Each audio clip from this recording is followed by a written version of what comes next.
All right, guys, we've done a little test run in the world of Midgard and liked it, so we're going to go ahead and continue going with it. Um, so, give it a little primer.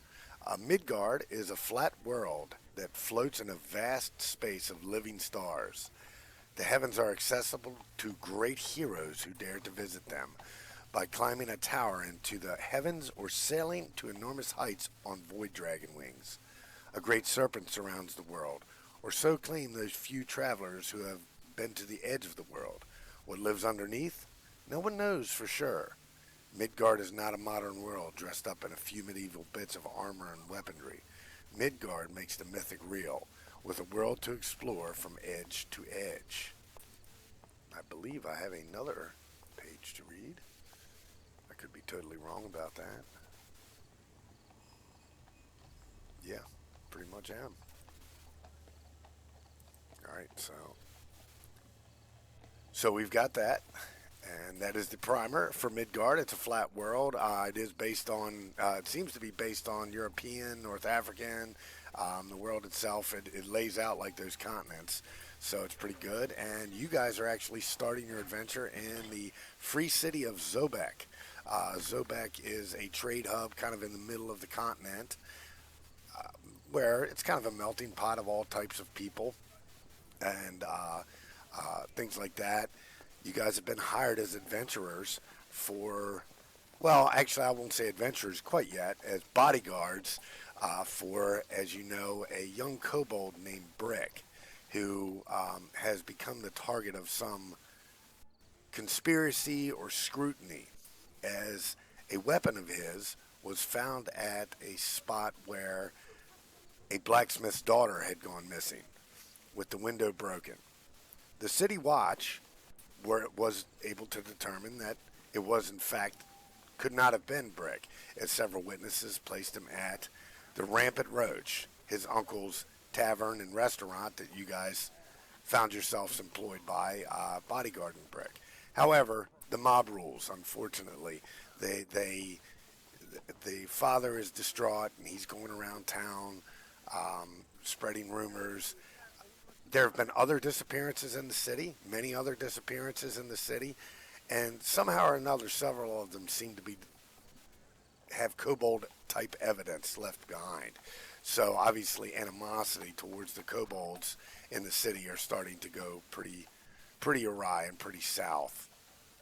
Anyway, you guys had made your way to this restaurant for whatever reason about a week prior, and found yourselves in the employ of one Skirtle, the owner and proprietor of this place. Skirtle is Brick's uncle.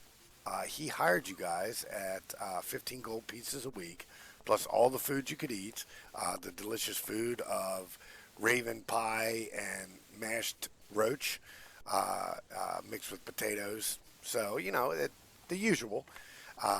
The unlimited, but I believe a couple of you may have stayed for um, the unlimited ale. Uh, but you did definitely stay, and you've been helping this young kobold for a little while now. So you found out that Brick is very jarring to be around.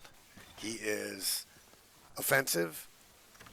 He's insulted everybody's gender, religion, sexuality. It just totally nonchalantly since you've met him. Yet over the short time you've got to know him, you've kind of figured out that he has just been so sheltered his whole life and so, for lack of a better word, it just seems like he never got out much and before his parents passed on, which you've learned from Skirtle was something that happened about a year prior. And Skirtle took him under his wing and started using him as an employee, sending him on various tasks throughout the day so that the restaurant and bar could be ready to be open at night, which is where you guys came in and you're his bodyguards when he goes out and gets these various tasks. Um, you found that there are a lot of bad rumors going around the city and things like that. A lot of rumors about Brick and about the kobolds in general. It's just kind of a tough situation all around because you guys have started to sort of find yourselves somewhat endeared to this kobold, or rather, at least Magnus, Echo, Rem, you came in about the second day and started working for them. For what reason would Rem have had to go to the Rampant Roach, possibly? Um, Rem is very interested in being around living people, and he doesn't need to eat, but he does, so he can remember what it's like to be alive. So he would be going there for the camaraderie or finding some camaraderie. Gotcha. All right. And I'm trying to see if I can give you guys any kind of cool rumors that you would have heard throughout your time. Now, we're going to have a little bit of a different intro here because Kaz is making a new character. Now, you have your own reason for wanting to go there. You haven't been there quite yet. Kaz, you haven't met Brick. You haven't met Skirtle. You do know Brick from having been from the city and having done your own little investigation up to this point. But you haven't quite made your way down there yet, which is where we're going to intro. So you guys are in the tavern currently, and in walks um, a young lady, I'm assuming. So take it away, Kaz. What do people see when it's Brenna now walks in? Yeah, so if you were to look up from your delightful Raven Pie, you would see a very short, petite, looks to be human female walk in. Blonde hair piled up into a very elaborate, like, updo in the back, steel gray eyes, wearing kind of a long brown leather overcoat.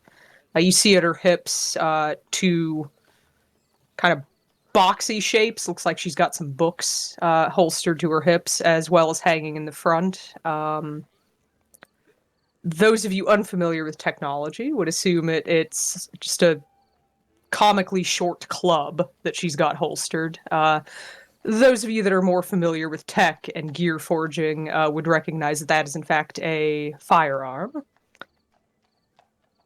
Uh, yeah, and she's going to, I guess, approach the bar and just kind of clock everyone and everything that's going on around her as she does so.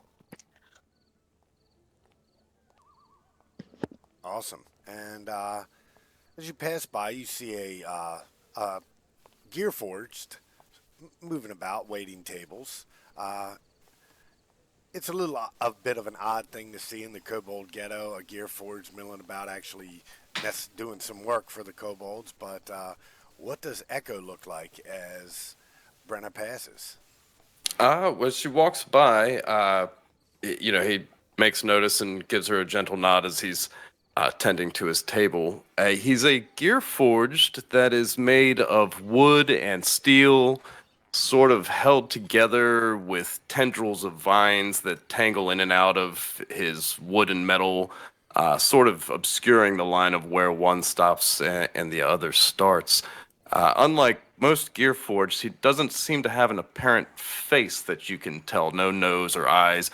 Has the standard jaw that protrudes that you tend to notice on most of them, but it's made of wood and it's got bone teeth grafted into it to give it sort of a more feral and natural look. Most alarmingly of all, though, is the top of his skull is actually a biodome, an open glass sphere full of all kinds of curious plants and vines and flowers that seem to sway back and forth as if there's an actual ecosystem happening within. Pale green light illuminates underneath and all around all of the leaves and the grass and stuff that grows within it. He's got a wooden rib cage that houses a bunch of turning and spiraling gears, some air compressors, even though he doesn't need to breathe. They seem to be pressing air in and out of that biodome.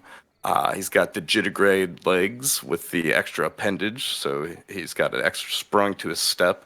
And otherwise, he just seems to be a polite, well-mannered employee going about his business. All right. Now, Rem, you're not staying at the bar, even though you've been working there for a few days. A lot of the tasks have been mundane, aside from the very first night, which Rem, you weren't part of. You heard this tale of them going in and battling goblins just to catch some giant rats that are, currently part of the menu here. So, but you've been doing a little bit of mundane um, tasking with them and going along, and you do see a lot of disdain for Brick, people spitting on the ground as you're passing, as he's making his deliveries and his pickups, people whispering behind his back, a lot of hard stares, especially when you come out of the Kobold ghetto, obviously. You guys have all heard things like people say things that kobolds are catching more than rats these days, that they're stealing babes right out of their cribs, um, Oh dear. that there's almost a dozen people thefts as of now, that uh, Rosalind Turner, who was the blacksmith's daughter, she went missing. But somebody, Troy's, what just happened? Oh, I just threw up character art. Oh, okay, gotcha. Here we go. Let's see character art real quick. Very good. So now I'm going to close that. Boom. All right. So, actually, I'm going to have to shut that down because. Boom. All right. Uh, there we go. Apparently, I can only watch one stream at a time. Odd. So, you've also heard some people say that the Turner girl went missing, but it wasn't a kobold that took her. It'd take a lot more than one kobold with a knife to kidnap the blacksmith's daughter without so much as a squeal. Which, Kaz, that's your kind of investigations for the City Watch. That was one of the things that Brenna was able to find. Um, Certain rumors of there's a secret brothel below the city that caters to an elite clientele with very, very unhealthy appetites. Um, Probably just a story, but you never know. Um, Other people saying they don't care what they sell down there. There's not enough gold in all of Midgard to get me into those cartways and catacombs.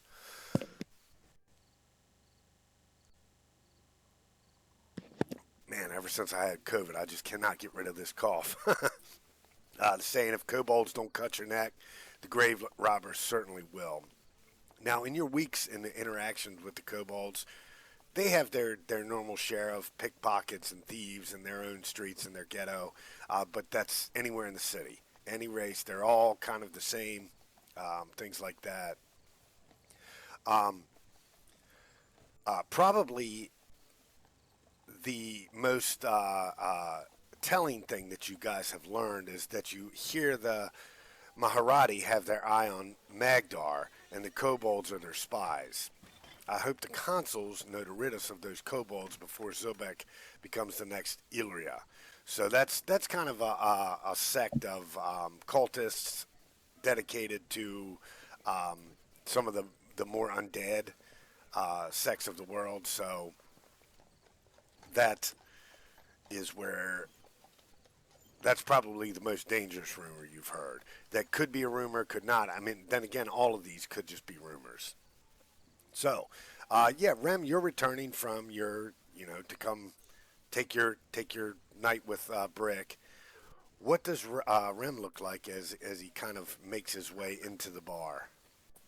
Yeah. Is my mic working? Yeah. Okay, good, because I got a report saying it wasn't. Okay.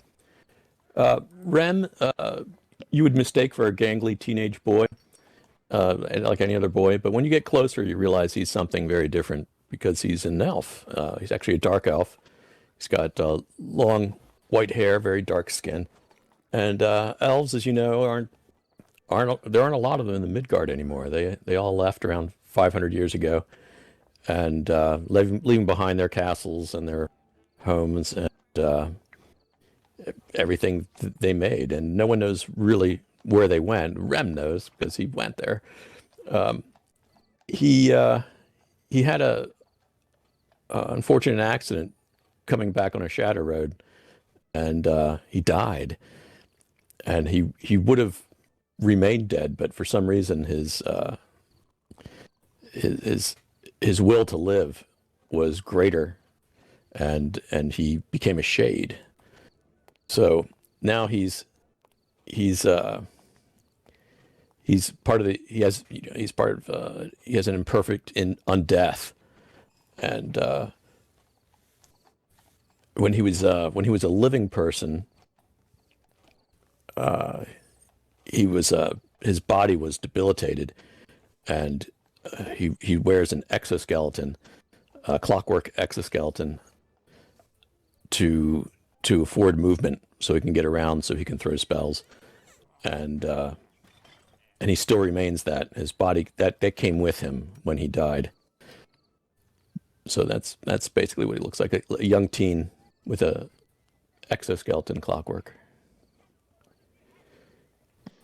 All right, excellent. And probably sitting at one of the tables, a little deep in the cups already, but considering it's been kind of a boring adventure where you've besides that first night, we have a very stout dwarf. What does Rim look like? Oh yeah, Rim is a shield dwarf. Well, he would have normally had fairly pale complexion, but it's sunburnt a bit. He looks weather-bitten. Black hair, black beard, chainmail. Yes, he's stout and stocky looking. He looks fairly grim and disgruntled, I would say. It's not exactly evident what kind of a person he is. He might be mistaken for a warrior, perhaps, or just a well-equipped traveler, perhaps. Very good. All right, so Brenna, I keep getting myself on the wrong layer. All right, kind of an older kobold comes up to you with a cane. He has orange, scaly skin. He goes, "Well, hi there. I've seen ye around town quite a bit, but never before in the Rampant Roach. Oh, did tantalizing smells finally bring you in? Did it not?" Sure. Well, I'm wondering if I can speak to Brick. Brick? He kind of gives a look over, a wide-eyed stare over in the direction to see who's looking of his current protectors, and says, "Yes, you can speak to Brick." And he says it a little too loud, almost like he's Yeah. trying to signal for you guys to go position yourselves around him. Don't worry, Yeah. I'm not one of the ones that wants to lynch him. In fact, I have been sent here by my benefactor to ensure that this does not happen. Ah, I only you, have questions. you have come to look for work, perhaps. Uh, uh, that'll be allowed, but please allow one of Brick's companions to stand with him. Big Green, Big Green, go wait with Brick for a moment while this young lady speaks to him.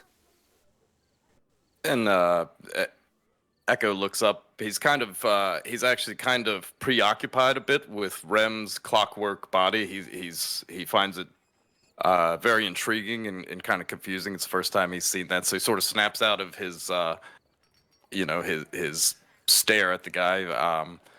Nods to Skrill and runs off and hangs out with Brick. All right, very good.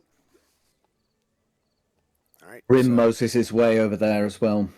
all right, and you guys can feel free to move your tokens. Oh, do I not have you on the right map? Oh, you don't? Oh my goodness, I am such a fool. Sorry, guys. There you go.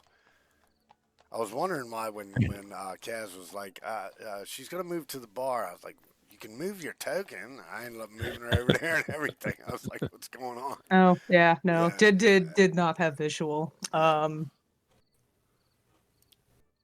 right. So yeah, you guys mosey your way over. All right. So go ahead. What does Brick looks up and he goes, "Man, you're pale."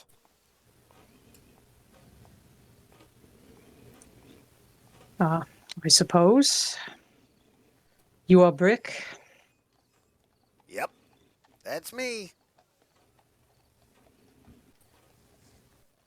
Well, as I've heard it told, it was your dagger that was found near the location of the girl who was grabbed, yes? Yeah, just my luck. The one day I lose my dagger hunting rats down in the cartways, that somebody picks it up and plants it. They planted it. I got a bum rap, I tell you. It's a bum rap. Total bum rap. They Well, planted it in that place, and the blacksmith's daughter, the blacksmith had worked on my dagger a couple of days before.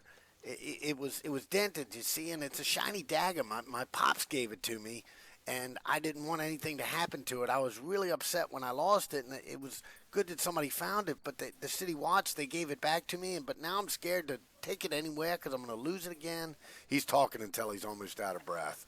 yeah, all right, slow down. Anyways, luckily for you, there's some relatively important people in the city that believe your version of events. A little bit of a test, if you would. And she's going to very carefully, very slowly, making sure, like, Big Green can see what she's doing. She's going to draw out not even a full-size dagger, more of like a small knife that would be used for whittling quills. She's going to grab it by the blade, hold it out to him. Yeah, if you don't mind, rather, how would you typically wear this dagger? Concealed beneath your clothing, or on an outside scabbard, perhaps? Please show me, and she'll hand it over. So he grabs it and he goes, "I mean, normally this would go in a stick of butter. I don't think I'd wear this. This ain't a Well, very sharp knife." okay, imagination time. Pretend that it is your lovely family heirloom dagger, please. Oh, the one I got from my pops. Or did you mean the other one? The one that was lost and then found in a most unfortunate place. Oh, right. I just tuck it here in my belt, and he kind of just tucks it through the belt loop. It's not concealed or anything.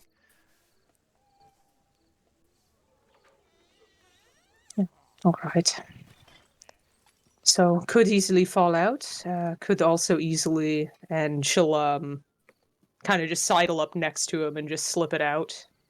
Yeah, now you do notice that as you do that, even though he's obviously small because he's a kobold, the breeches he wears are extremely loose and baggy, and the rope or the belt that he's using to hold it is also very loose. Like, you don't even know, it's got to be his tail that's actually holding his pants up, because he just wears them like they don't touch him at all. They're hanging low. It's kind of weird looking. It's hard to describe. Have you ever seen a what are those things called? The cholo drawings? That's what they look. That's what it looks like he's wearing. So.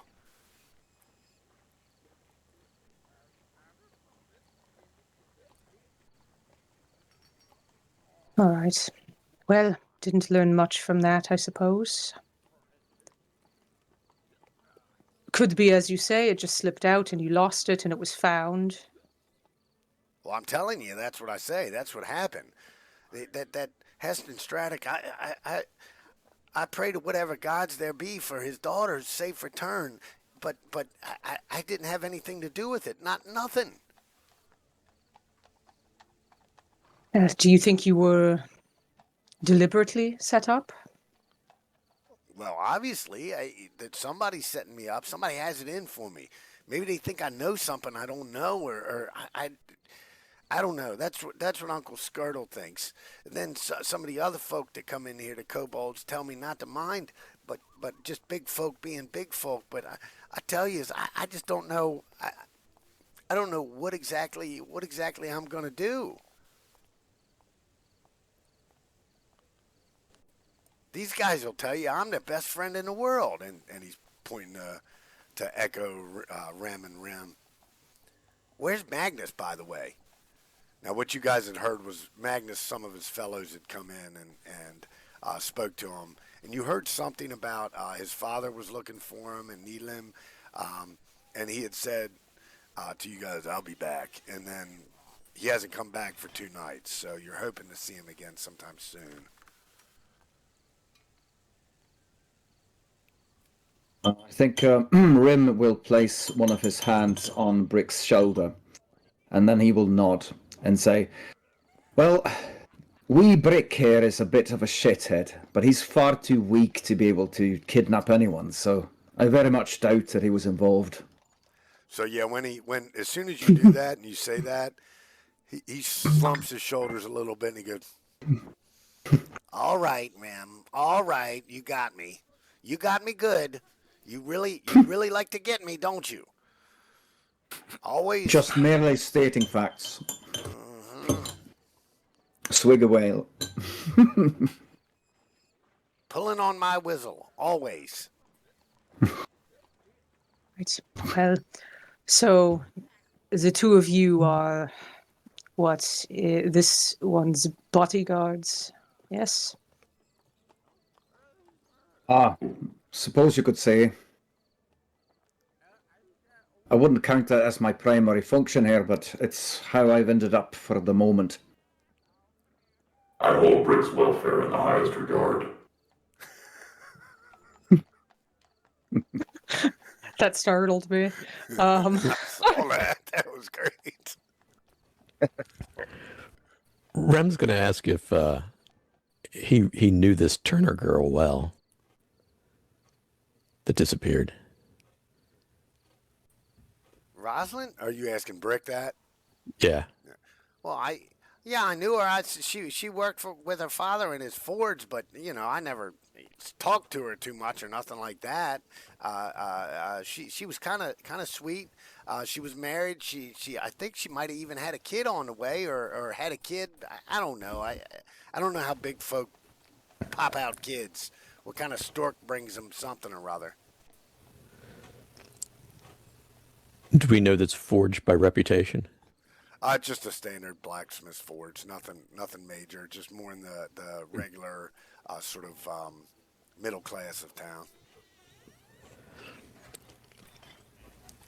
Well, blacksmiths are the pillar of any community, so.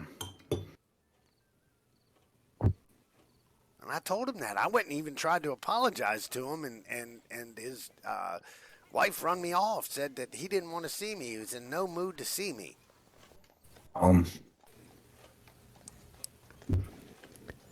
You guys get, he's definitely not, that's not something he should have done. In fact, the city watch had told him to stay away and everything like that. And he just, clearly he's the kind of guy that he always wants to do the right thing.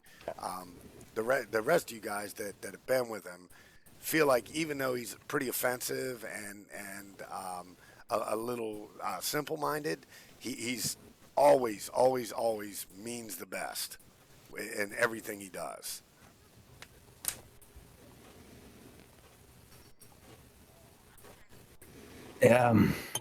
Wee Brick here, his heart is in the right place, but his brain is in a dark place full of spiders.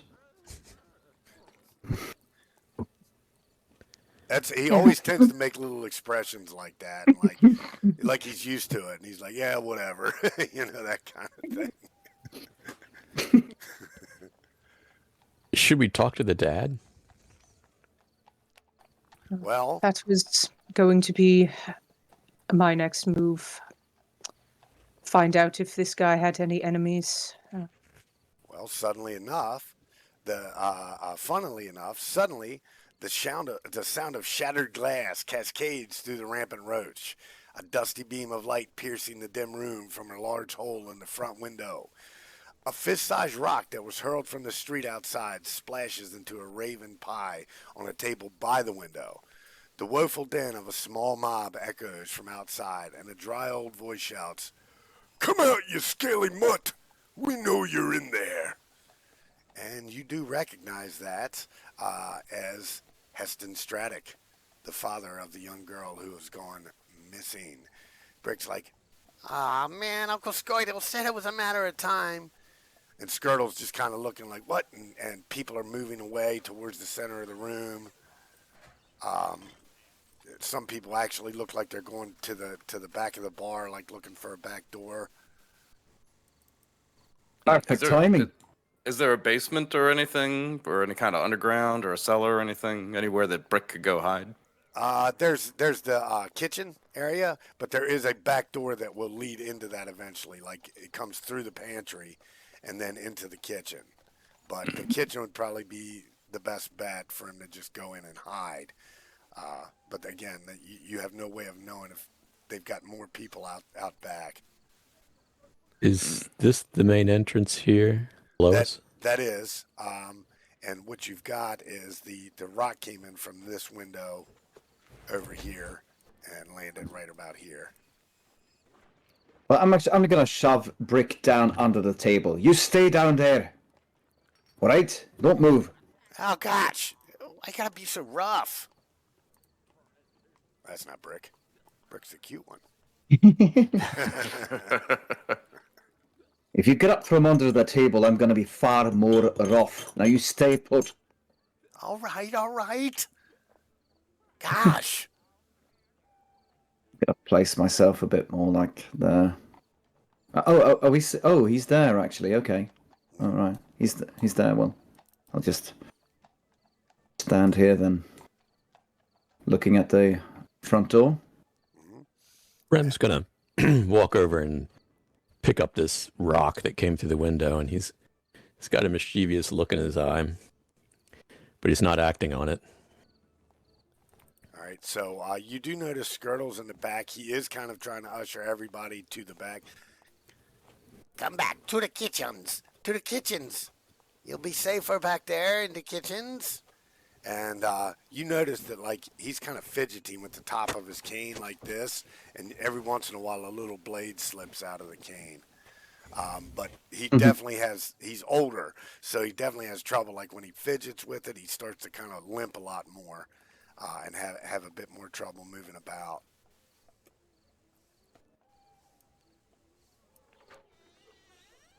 Well, you gonna send him out? You come in here. We can talk like civilized people. No. I'm not coming into that kobold cockroach-infested shithole. He goes, Oh, you bring him out of here. coward. We need to take him down to the Crown Square for a public flogging. Let the rest of these kobolds know our children, our people are off limits. It's funny, I thought you were a blacksmith. Aren't they supposed to have spines?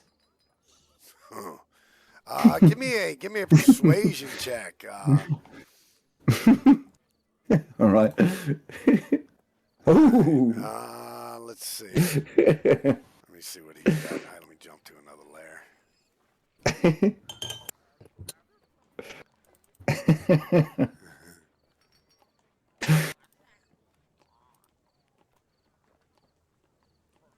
I'm pretty sure he's gonna lose this unless I roll. Oh, he's close. He's like, He goes, well, just so Rem's you gonna know, try. I'm not alone. And it's not like you can't hear that, so. Mm-hmm. Rem's gonna use a little deception and say that the kobolds have left the building, and there's just a couple of them in here, and so there's really no problem. So there's no danger for them to come in and talk, maybe have a beer. All right. So, Hey, it's far cozier in here. So, Echo, you're the first one to see Heston Straddick walk in. He's just a normal kind of older human. He's very broad, though. Very broad. Years of swinging a hammer will do that to you.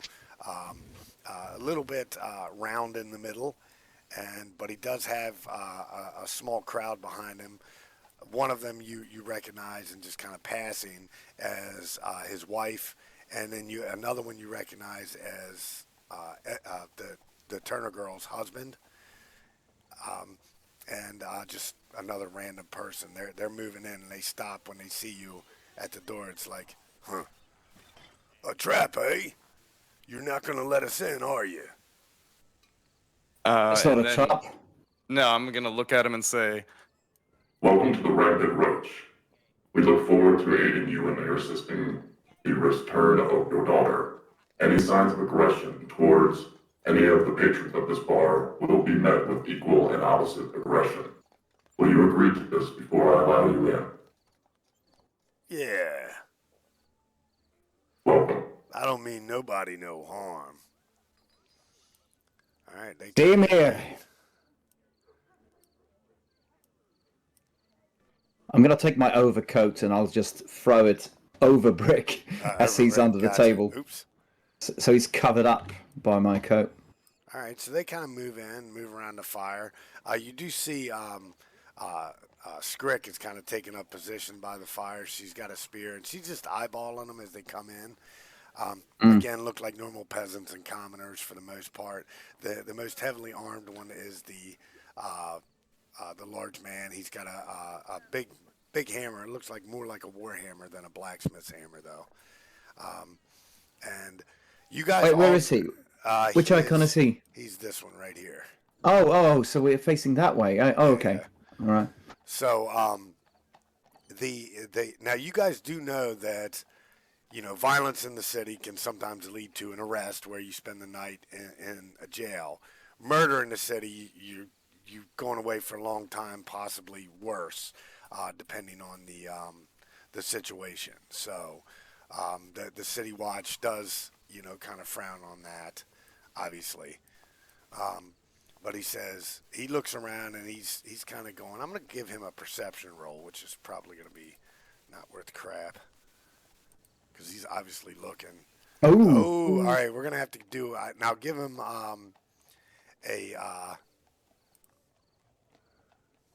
see if Brick has his own character sheet. I don't think he does, actually. No, he doesn't. Okay, so I'll just use Kobold. Maybe my cover will give some bonus or something. Yeah, I'm going to give him advantage The coats. on the roll. So, no stealth, but yeah, I'll give him advantage on the roll. What do we got? Oh, no, 16. So, Yeah. he goes, it's not every day you see a dwarf's coat hanging out below a table. Unless you're Mind your hiding own something. I would suggest you mind your own fucking business, boy. He kind of grips his hammer closer to the top. Now, you guys, it doesn't take insight or anything to realize that some of the people behind him are getting a little nervous. Even the husband, he seems a little nervous right now because he's looking around. He sees a couple of kobolds. Well, he sees somebody that's that they know is a city investigator. I will add something. Okay. As I'm saying that, I'm going to use my thaumaturgy, the cantrip, to start making sparks ignite across my skin and eyes. Okay, very good. Give me an intimidation roll at advantage. I suck at that, but let's do it. That was 10? terrible. All right, let's see what he gets. With rolls like that, I have to roll it off. So, intimidation, is that based on strength? It No, can be. charisma, yeah. Charisma. Can be But strength. if you're yeah. doing it like as a, then you could flip it for strength. Yeah, that would at least put it up to 12. Still a horrible roll, but yeah. 12. Right, so we'll go with 12. Oh, it doesn't matter. He's like, Works! he's like, let's see. There's actual thing for that. Yeah. And while he's getting sparky, Brenna's just going to snap her fingers, and up above the mantelpiece of the fire, a little clockwork owl is going to appear and just keep eyes on all of these guys. All right, you should have. You should be able to drag the token over there from the journal. Yep, there you go. All right. Echo so is immediately fascinated. Echo becomes distracted.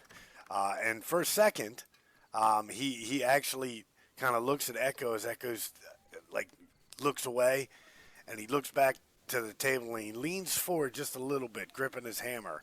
But then his wife puts her hand on his shoulder and she says, "Heston, this is helping nothing, as I've said.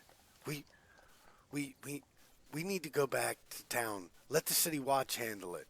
And you hear him mutter, "Watch is doing nothing. They say he's innocent, but I found his cursed dagger there. I found it. I know he did it."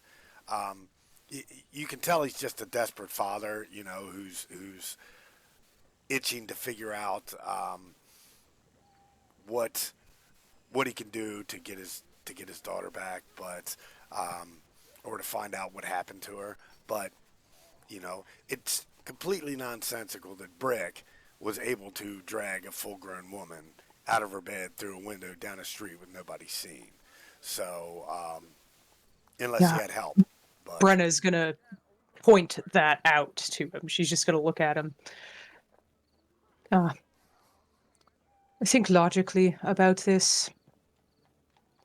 Unless this Brick happens to be the largest, strongest kobold to have ever walked the earth, it is not possible what he is accused of doing. And there are many ways one's dagger could be found at a crime scene. notice, I'll get to the bottom of it one way or the other.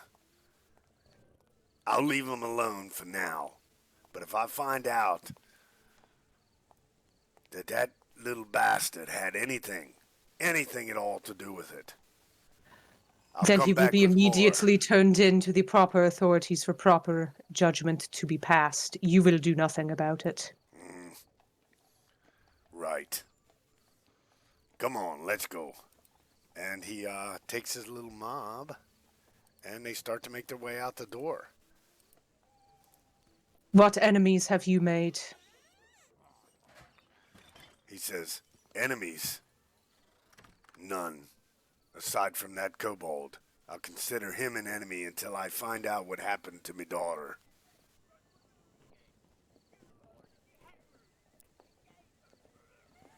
Rem's going to ask the wife of the blacksmith if her daughter had been hanging around any strange people, any people that she wouldn't normally be around lately. By the gods, no. She was a simple woman. She reared her children. She tended to her husband, and she worked the forge with her father all day, every day. They rarely even went out, and when they did, it was together. Where's her husband? He's right here. He goes. Oh, he's there. Yeah, he's kind of a smaller dude. He's like maybe an accountant or something. He comes up and he goes, yeah, I don't know what happened. I mean, he's full. His eyes are just like full of tears. Like he's terrified. This is not his way of doing things, but he doesn't know what. You can tell he's just kind of at his wit's end for what to do. Rem's going to focus on this guy. He's going to come over here. He's going to poke him in the chest, and he's going to say, "You know what happened to your wife." He's going to say, I don't know what happened to my wife. Otherwise, I wouldn't be here. Yeah, but you know what's up. She was taken out of our By home. who? Out of your home. If I knew that, I wouldn't be here asking Brick to tell us what he did with her. Now, wait a minute. Can I do an insight roll? Yes. Yeah. That was actually terrible. Again. But yeah. Is this only one person can roll, or No, you can more do so? It's anybody watching that's like kind of actively listening. Yeah. Echo, Oof. Echo's still distracted by the.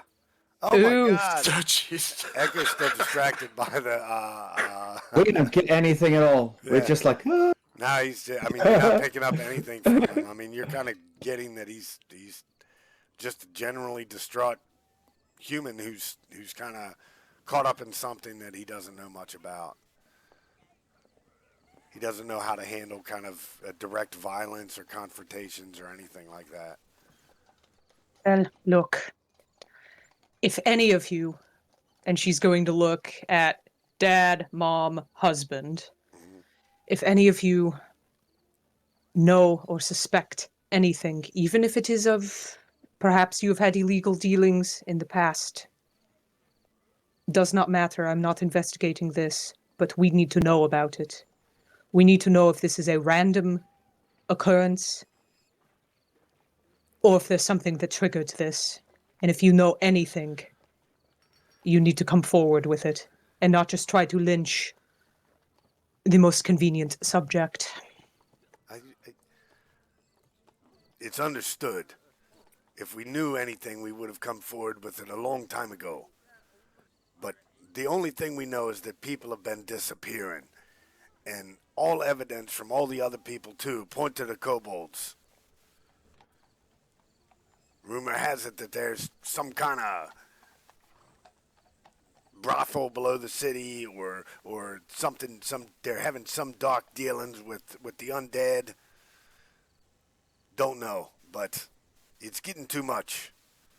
We've agreed Kobolds to are leave. barely capable of keeping an inn running.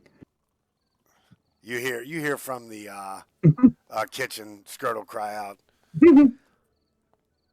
I've been running the most successfully in the ghetto.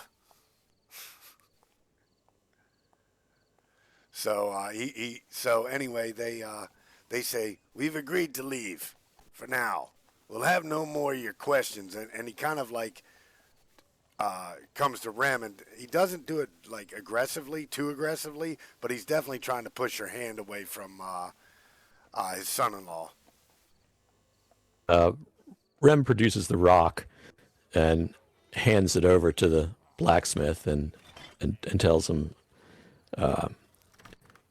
next time you want to hurl a rock somewhere, pick somewhere else than these poor kobolds. Maybe have your information or your facts straight. We'll see. The truth will come to light, God's willing. And they begin to meander out. Does anyone look like the weak link in this place? Okay, well, look. Oh yeah, the son-in-law looked like the weakest of them all. So. Do we know where their homes are? Oh yeah. They're like in the middle of the just in the middle of the middle class area. Okay, but we know like exact address of these people is what I'm asking. Right. Yeah, we do. Okay. Yeah, they all live in it's a big place. They all live in a kind of a large home that's above the forge. But they all live there together. So. Well, I'm going to take my coat away and look at Brick. You can come out now. He's like, gosh, thank you all for that. And Skirtle starts to come out of the kitchen. Not Skirtle. Yeah, Skirtle. He's back. He's up here. He comes out of the kitchen and walks down and goes, oh, dear. You are a true friend of kobolds. True friends. All of you. You protect Brick. True friends. I'm going to ask Skirtle if he's had any dealings with those people before the girl disappeared. Well, yes, I bought most of my silverware from him, from Heston. You were in good terms? Yes, we were in good terms, but I have better price for you now. I think you are trustworthy enough. But I don't know what else to do. I'm going to send you for an audience with the Kobold King. How does that sound? The Kobold King. The Kobold King. I'm at my wit's end. These people breaking my place. I don't know. You take Brick, go to the Kobold King. Maybe seek more protection there. The Kobold King. Yes, the Kobold King. Changes relatively frequently. Which one is it this week? Why, it is The king. the mighty Koto Cragclaw. He was an adventurer with me when we were younger. The Kobold King. Rim is Yes. still just completely. Brick speaks up and says, I, Rem, I think you've got something in your ears. You're not hearing everything right. No, it must be it, because what I'm hearing sounds absolutely crazy. Well, it's King Kodo Cragclaw. If it is helpful for you, consider it more of a loose title. Not exactly the same as probably what you're thinking the title king means. I couldn't possibly be, that's correct. But this I have to see. Please send me to the Kobold King. I have to meet this person. Oh yes, Koto Cragclaw is very good king. He's been really fighting to increase the kobolds' rights in here in the ghetto and to absolve the kobolds of all these crimes we are being accused of. I bet he's mighty indeed. Please let me see him. He takes a swig. Well, that is one avenue. And Brenna's going to turn to the young dark elf. Sorry, I did not get your name. Remember. Remember. Very good. Newly arrived. Bren. Nice to meet you. Yeah, likewise. Do you have additional information that the rest of us are not privy to? You seemed very focused on the husband. It just seems that he would know something of her dealings. He would know what she's been up to, where she's been going, maybe if she'd gotten involved in anything, or if someone was showing her attentions that that maybe was unsavory. But I couldn't get him to say anything. All right, so more of a hunch. All right. Yeah. There's one thing I've... Yeah, go ahead. If there's one thing I've learned about people in this city is that they know nothing.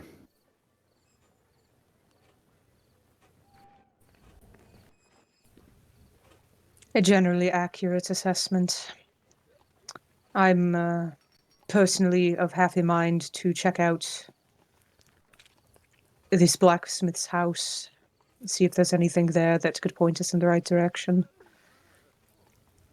So we need to find out if this truly is a random grabbing or if it was inspired by something that one of the family members did.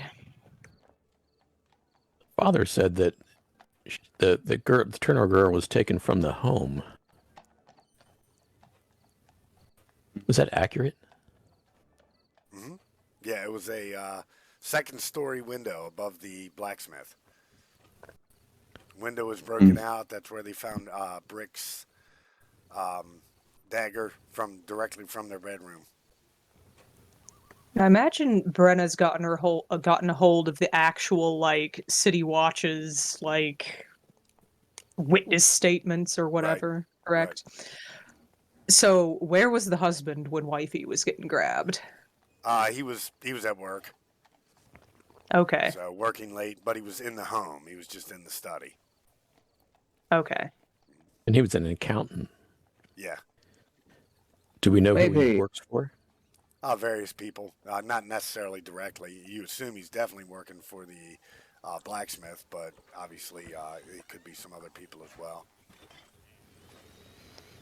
And did the family members hear the kidnapping happen, or did they just go in the room and she's gone and the window be open? That's exactly what happened. Yeah, the window was broken out. So it's almost like the window was opened and then they went in, got her, and then the window was closed and they broke the window out to take her out because all the glass was out on the street. And there's been no reward. There should have been no ransom.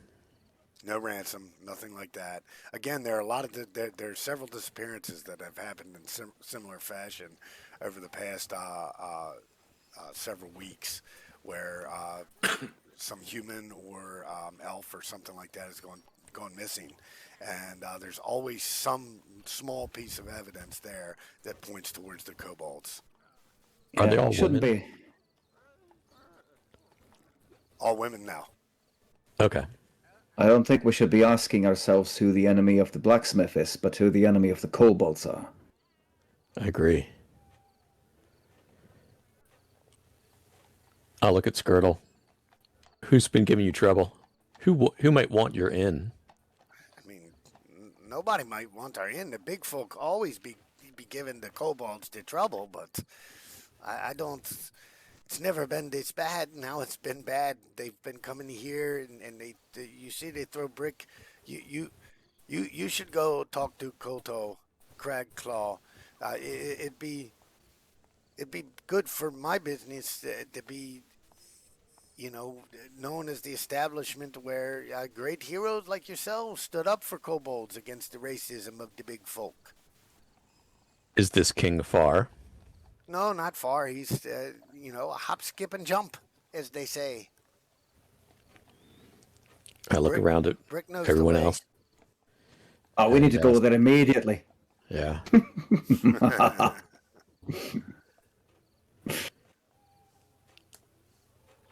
I agree. Let us meet this esteemed king. Show us the way.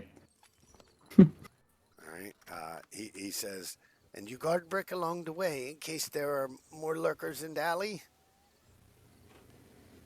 Of course. I'll keep him in my pocket. Right. Okay, I will clean up, and he kind of gestures to Scrit and Scat for a minute, Scrat, and call them over, and he says, Scrit will go with you, because Scrit knows most of local thieves and pickpockets, so make sure they don't bother you. Brick not on good terms with them. I don't know why, he says. Brick pipes up suddenly. I'm nice to all of them. So, what you've gathered is Brick is not good for sneaky people. You figure maybe if somebody's trying to pick at somebody's pocket, he might say, hey, what are you doing? Just out of nowhere. How you doing? Just kind of give them the, not intentionally giving them away, but just kind of, that's the kind of person he is. So, so Brick gets you guys together, and he leads you guys through very dark, very cramped streets. That's how it's built here in the Kobold Ghetto. The houses are very, they're just normal brick and mortar. There's nothing special, no Gothic design, very basic folk, obviously. You have to step sideways to pass through many of the alleys and side streets. You have to duck a lot to avoid bumping into hanging laundry and shop signs.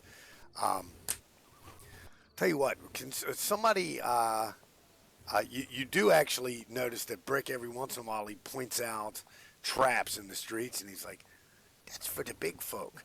For some reason, he doesn't seem to think you guys are big folk anymore. It's like you've become one with the kobold, so to speak. So Part of the pack. Yeah, part of the pack. So, give me let's see, who would have that? Probably Rim. Give me a perception check, Rim. All right. Oh, shit. All right. So yeah, you don't really notice anything. As you guys pass, you do see that there are a lot of kobolds. Every once in a while, they stop and they watch what you're doing. Now, he does eventually bring you to a large building at the end of a cramped alley, to which he lets you in. And no, I don't need to change the map, so not yet. So inside, you see Koto Cragclaw. He sits upon a throne made of scrap metal, and he is flanked by a retinue of well-armed kobold guards. The sharp-eyed, contemplative king, he seems to be listening intently to one of his subjects as his hook left hand errantly scratches his crowned pate. Now there's a light blue scaled kobold before the throne. He's just gesticulating to the king with great fervor. And when you guys enter, he kind of stops mid-sentence. The king waves you guys forward as the blue kobold steps to the side. Let me show you guys what this guy's look like. I'm going to show you. It's going to give you the whole character sheet. But if you click on bio and info, you'll get to see what he looks like.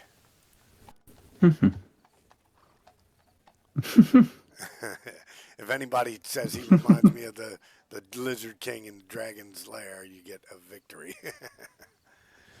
So, all right. So, Oh God. when he speaks, it's not like the typical kobold king. He says, "Ah, here they are, Quarrel, the sellsword's old skirtle mentioned, and they look like proper slayers. Welcome to my court, friends of kobolds." I give a deep bow, falling down to my knee, very dramatic. Like, oh, great king, it's such an honor and privilege to finally lay eyes upon you. Thank you, mighty dwarf friend. And I see you have brought one of the Forged of Gears. Greetings. What?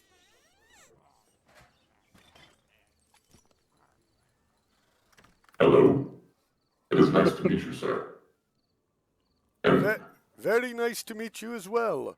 And then he kind of looks over awkwardly at Rim and sort of bows down, but it doesn't work because his legs are all, have extra digits, so he doesn't really know how to get on his knee, so he sort of wobbles in place and then just stands back up. So, yeah, he's after you guys exchange pleasantries, introduce each other and whatnot, he introduced you to, he says, "This is my trusted aide Quarrel," and he pats the blue-scaled kobold on the back. The kobold is roguishly clad. He's got the harnesses and tools of a seasoned trap springer. Kodo, after that, he leans forward, he says, "I will cut to the chase. We needed big folk we could trust, so that is why you've spent so long in Brick's employ. But Brick's situation is a sign of a larger threat to our kobold community here in Zobek. This is not the first kidnapping, and I fear it will not be the last. Friends of kobolds, I need your help freeing my people of these false accusations." Do you know anything about possible instigators of these incidents? I do not. All that I know is that several big folk have gone missing over the past few weeks. Kobold equipment and weapons have been found at the site of each and every disappearance. Clearly, you have enemies. Now, I can tell you this. After speaking with several witnesses, my trusted aide Quarrel here tracked an unidentified cloaked big folk from the scene of the crime at the Turner girls' home to an odd section of catacombs beneath the cartways. There's our first big clue. Plot thickens. Can you show us the entrance to this catacomb? Indeed, I can have Quarrel escort you there, and I've instructed him to wait until you return. The other kidnapped big folk were taken once every 2 to 3 weeks. I'd say you have less than a week before another is kidnapped. For Brick's sake, I hope you find the blacksmith's daughter. I say we get on it. It's our first good clue. His eyes widen a little bit, and he kind of looks around, and he says, "I have not even mentioned payment. Are you such good-natured folk?" Well, obviously there had to be payment. So what are you offering? I am offering a sum of 200 gold pieces, as well is some magical items. Now we're talking. Really? What kind of magical items? Well, as my years as an adventurer, I acquired a wide range of common and uncommon magic items. Hmm. If you agree to help me, I will reward you with either 2 of the more common types or 1 uncommon type. Now, he's not talking about each. He's talking about like something as a group. Okay, that's fair. Fine. Sounds right. Yeah. And your guide here, the blue one, he can guide us. We have no quarrel with him. Wow. If you didn't already have inspiration, I'd give you one. But and I didn't explain this to Rich. We'll explain to him when we get to it. Rich, you'll have you'll have an inspiration token, and to kind of clear this up now, this inspiration token that every one of you have right now will be the only actual inspiration token you have the entire campaign. So we're going to be using Kaz's token of doom thing.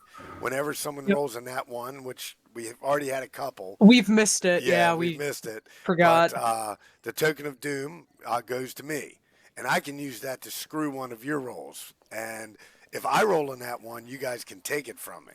So it'll be, and then you can use it to screw up one of my rolls. A little bit more exciting, dangerous, and just I think can add for some extra fun. So I like it. than the standard. So this is why I'm like, okay, we'll just everybody can have an inspiration and use it at the opportune moment. You can save it until the very end, or so on and so forth. So yeah, up to you guys. All right, so are you guys ready to begin to head out into the ghetto? Yeah.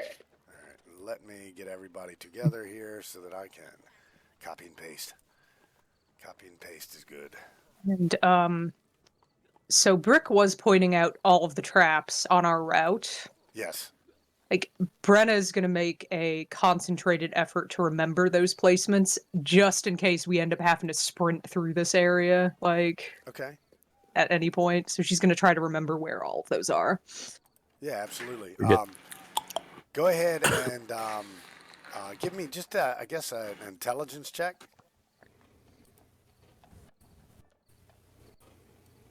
Ooh. Oh, okay. Very easily. Easily done. Don't forget the owl. Oh, yeah. Oh, yes. Be friendly. Owlbot. All right. So so yeah, if you guys are ready to go, Quirrell is ready and eager to lead you guys through the ghetto to the catacomb entrance.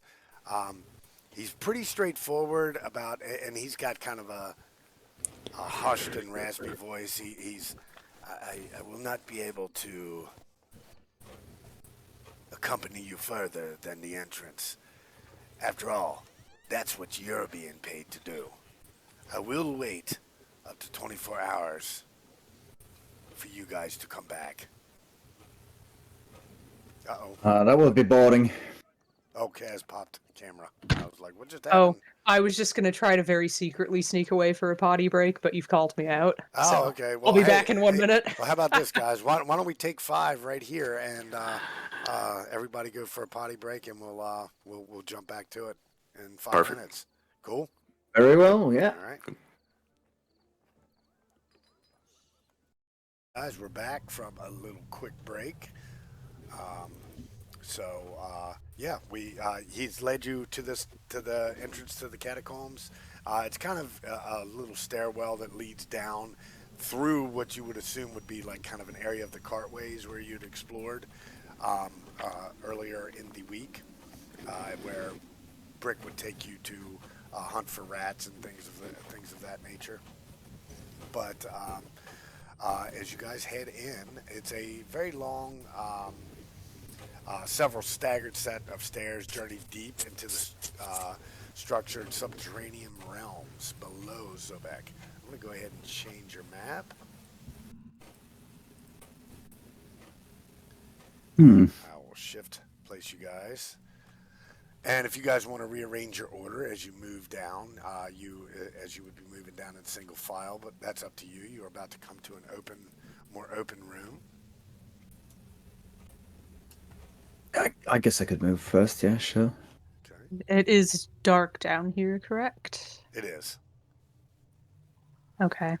So Brenna has the owl on her shoulder and is going to use its vision instead of hers. Okay. Echo likewise. I forgot to give it vision. Damn it. All right. Owl vision. No, I gave it vision. It has vision. Are I you can able see. To... Okay. Yeah. Gotcha. All right. Yeah, I forgot to give Echo's vision. And that is going to be nocturnal. All right, Echo, you should be able to move the little owl that's up here. Sweet. All right, cool. All right, so as you guys move down through these stairs, as you get into this larger room down below, the rank subterranean air smells of ancient rot. 16 wooden caskets are laid within massive alcove shelves along the walls of the hall to the east and west. They are stacked 2 high in rows of 4. A narrow corridor on the opposite end of the hall continues towards a small antechamber before receding into darkness. Rim is intrigued a bit because, I mean, he's a priest, so the way that in which these bodies are stored is fascinating to him. He doesn't say anything, but he seems intrigued. He goes down.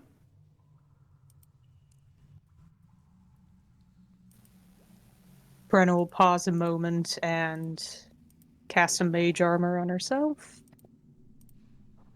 Okay.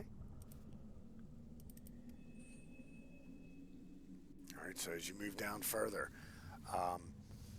again, just looks like kind of a crypt. Catacombs, as it were.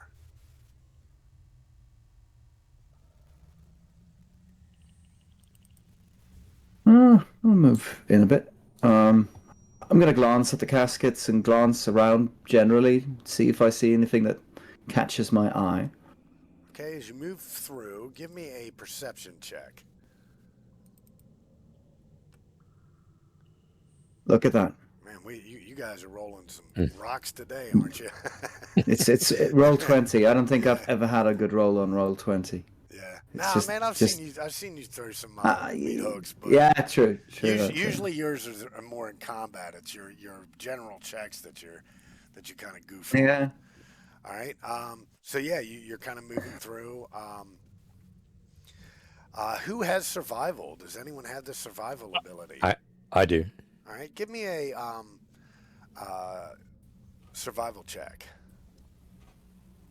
Oh, okay, gotcha. All right, so you do locate there are several sets of tracks. It's very hard for you to tell exactly what they are by the prints, though, because you didn't roll quite high enough. But yeah, you get that there's a mixture of humanoid and non-human. Right. I tell people what I see. Do they go are moving through this room? Yeah, they're moving down. They go through the room and are moving to the area to the south. Just from a religious perspective, is this in accordance with traditions, how you normally store people? Can I tell what kind of religious yeah, faith? I'd say this is it's very common with humans and of this area. They bury their dead or they entomb their dead, whereas the more northern people tend to burn and whatnot. Now, one thing that does strike you guys odd a catacombs like this in the middle of which is a much more human tradition, an elven type tradition, is in the middle of like a kobold ghetto. So maybe the kobold ghetto wasn't always thus. Okay. Can I tell by these footprints, these trails, if they do anything unusual? They're trying to they're swinging around, avoiding certain areas as they walk through, or is it just a straight shot? They're just someone's purposefully walking through, rather than maybe avoiding some traps. He had kind of a low roll. Yeah, I think it's kind of it's you're not sure. They're kind Okay. of interspersed. You can't tell. They're definitely heading south. That's about all you can do. All right. Shall we head down? Brenna, before we do, Brenna is going to take a look at some of the casket sets and just see if they've been tampered with recently, opened, moved, anything like that. Okay, go ahead and place yourself in front of which ones you want to look at, or which one. Oh, also, Kenny, did you get my owl's whisper roll? I did. I'm going to act cool. on it in a moment. Cool. I wasn't sure if it was going through or not. Okay, so this one looks like it has not been tampered with. These are caskets; they're wooden caskets, and they don't have like normal tops on them. They have they're shrouds over the top, black shrouds. So as you kind of mess with the shroud and whatnot, dust pops up into your face, and you kind of are greeted with human bones inside.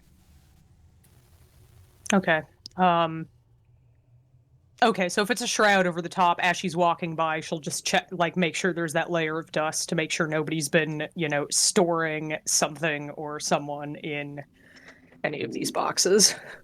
Okay, so Good yeah, idea. as you're moving down, you get to about this one right here, and Echo, your owl, has kind of like started the circler there, and that definitely looks like it's been tampered with. Like there's no dust. It's kind of pulled, whereas the rest are very uniform. Like somebody did the whole respectful thing, and almost like making a perfect bed. This one's definitely been tampered with recently. And she'll wave everyone over and point that out. All right. So as you do that, you hear a little voice from inside. Fuck! The jig is up! And I need everyone to select their tokens and roll initiative. Okay. So since we have two familiars on the board, Uh-huh. do you want us to go PHB rules where the familiar rolls its own, or do you want us to use like what they've been doing more recently where your summons just act on your turn? Summons act on your turn. Yeah, it'll make it a little easier for me, at least right now. Perfect. Yeah. Right. I'm gonna go ahead and move them to the token layer because you guys spotted them. Curses, owls, and perceptions. Let me get some good combat music kicking here. Let's see what I got. The jig is up, but these are not actually undead, right? They are. They're ghouls. Now, ghouls in this land are very different. There are the typical mindless ghouls that are like pack of dogs, but they're more. There's a whole colony of ghouls that everybody knows about. Actually, kind of close to this area. They're constantly at war with one another, with other undead. Sometimes they've even gone to war with the dwarves before, but the dwarves were able to fight them back and protect themselves. They weren't able to handle the dwarves. Let's go with Kurtosis. Before we get kicked off, that's my fault. I didn't put Dex tiebreaker clicked. I do have a higher Dex than that ghoul, so. Players always go ahead of the Okay. the monsters. All right, so where is Bren? Bam. Okay. I don't even know why I have Dex modifier on there. All right, so Echo, there's no surprise round or anything like that because they were hiding from you. They heard you guys coming, but you imagine they were going to wait till you got into the room below and then ambush you from behind. But no such luck. Gotcha. Okay. Well, then I'm going to. Can I move my familiar first, or does he have to go after me? It doesn't matter. Okay. Well, I'm going to start by. Let me get my familiar here. I'm going to put the familiar all up in this guy's face to distract him. Then I'm going to bonus action my shillelagh and activate that. And then I'm going to give him a whack with it. It's AC. Why does it always do that? AC is 12, so that's a hit. Sweet. 5 points of damage. Any immunity resistances? No. All right, you take a nice stud out of it. Sweet. Okay. And Ow. yeah, and then that's it. I'll end my turn. All right. So, ready to give as good as he gets. He is going to. He reaches out with a set of claws. Claws dripping with rot and filth. Years of digging at its own flesh and the flesh of others. Shaboink. With a miss. He cannot get his claws past your exoskeleton. All right, Rim, you're up. I'm going to take a whack at him with my Warhammer. All right. Brandishing that and my shield. Let's go. Oh, that's All a right. hit. 11 bludgeoning damage. Ow. Oh, you hear a sickening crunch as you just blast through its collarbone and straight into some of its rib cage, and it's like, fuck. And it's almost like, even though he has no breath, he's breathing out in sheer agony. All right. Anything else from Rim? Be gone, foul creature. He shouts, but that's it, yeah. All right, Bren. All right. Pistol out, and she's just going to fire. And as she does, you see a series of bright, fiery runes light up along the barrel, and she's going to shoot off a firebolt at it. Okay. So not an that's more like a focus rather than the explosion. Yes, using it as a spell focus, not using actual ammo. All right, very good. All right, go ahead and give me the damage. Whoa. All right, so how do you want to do it? How's it look? This thing's just gonna fall back into its box with a big softball-sized burning hole in its chest, and she's going to move back. Owl is still on her shoulder. There we go. Grand. That's me. All right, so this one is dead. It gets to do nothing. Now, these guys are wearing kind of beggarish-type clothes, just rags and ragamuffins. For those of you that know anything about the Ghouls Society, these are kind of like the street dregs of them. All right, Rem, you're up. Remember moves to this position and casts his first ever Eldritch Blast. All right, rock and roll. Oh, it's no good. But what does your Eldritch Blast look like as it fires out? It fizzles out, bounces off the wall, barely misses Echo. Yikes. All right. Top of the turn order, Mr. Echo. All right. Same thing. The owl's gonna keep buzzing around, just messing with him and keeping him distracted. Hopefully, giving me some level of advantage. So you'll get the help action. Your owl's getting the help action. Okay. Gotcha. So he sees this sparks bounce off, kind of go flying by his head, and he looks over at Remember, like, what the? And then immediately just spins his head back around and flips his jaw all the way down and activates Toll the Dead. Ooh, I guess I have to do just a D12, right? Well, that's if he fails, which he does. So it would be a D12. 7. Do you add anything to that on Toll the Dead, guys? No. Just a flat roll, okay. All right, so it's like it digs its filthy nails into its ears, and it's pulling and pulling, and it even rips one of its own ears off from the rotten flesh there. But it doesn't quite go down. Kind of a black ichor leaks out of its ear. All right. Well, then for the bonus action, I'm going to reach down and just grab a couple of stones just for good action and charge them up and end my turn. All right. Boom. All right. This ghoul's swatting at that owl. I am going to be that DM, and I am going to obliterate that owl. So he swings at the owl. Oh, that's a definite hit. And the owl's only gonna have 2 hit points anyway, right? Oh yeah, he's I don't even think 2. So poor Mr. Owl. You were fascinated. You summoned him into existence. You're like, yes, my baby, and then just cut from existence right away.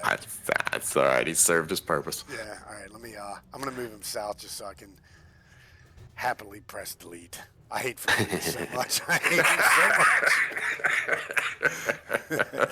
They're no stupid robots, but they're bad. Yeah. All right. So that's it. That's pretty much. All right. So, Rim, you watch your friend's newly found companion get clawed to death. What do you do? Well, I steadfastly make my way there, and I'll plant the warhammer in the head of that creature. Hopefully, we'll see. Oh, that does it. All right, how's it look as you get the second kill of the game? Well, I not really. The first one wasn't mine, but yeah, no. I'll simply use the warhammer and I'll smash his head in essentially, and he just goes limp. All right, down he goes. That's right. Who got the first one? That was Bren that got the first one. Oh, it was Brenner, yeah. Yeah. All right, so that officially ends initiative. Remove all turns. You guys have survived your first encounter foray into the catacombs. It's the end of those unholy undead beasties. Might have been better if they might have been better for my villains if they had been able to get the drop on you, but they were not. Remember, we'll look around in this casket, see if there's any strangeness, false bottoms, anything else. Go ahead and give me an investigation.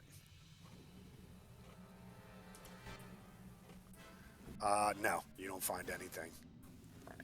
Actually, let me check something real quick.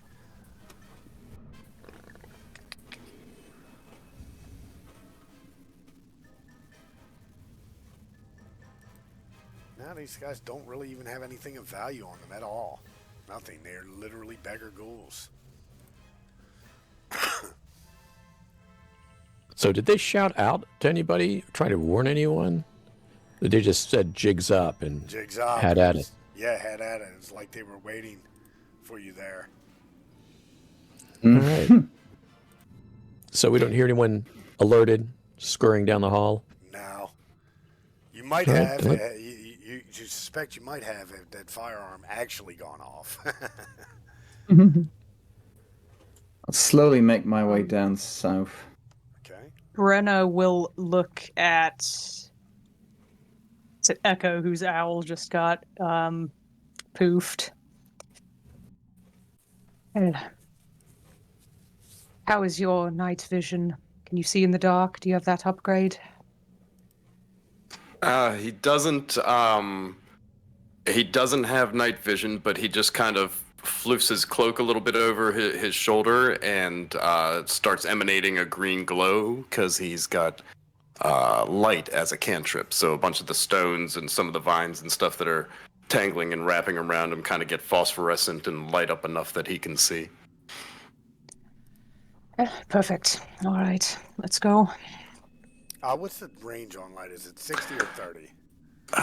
Tell you in a second. It is. Here, I'll put it right there. I just make sure that light doesn't give our position away. I should be able to cover it with my cloak if need be.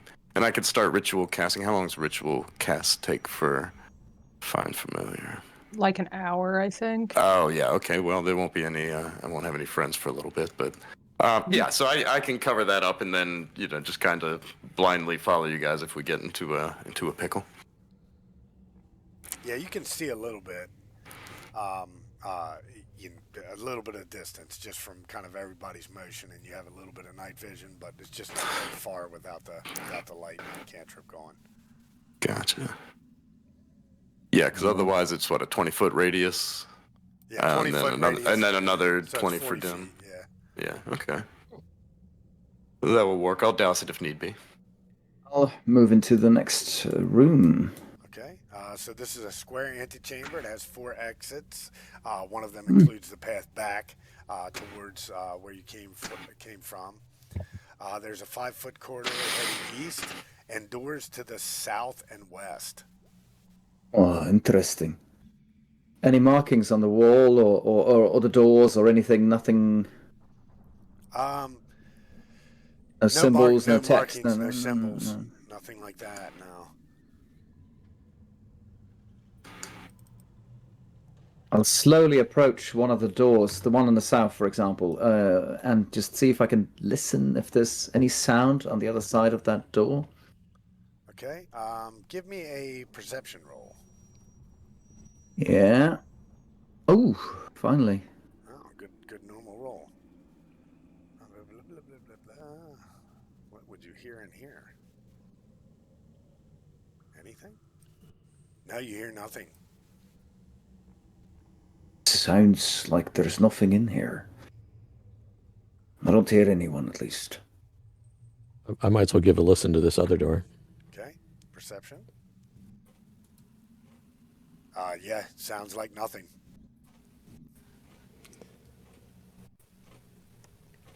My first nat 20. Listening to a door. All right, I tell everyone I don't hear anything you hear either. All right. I'll nod to Rem.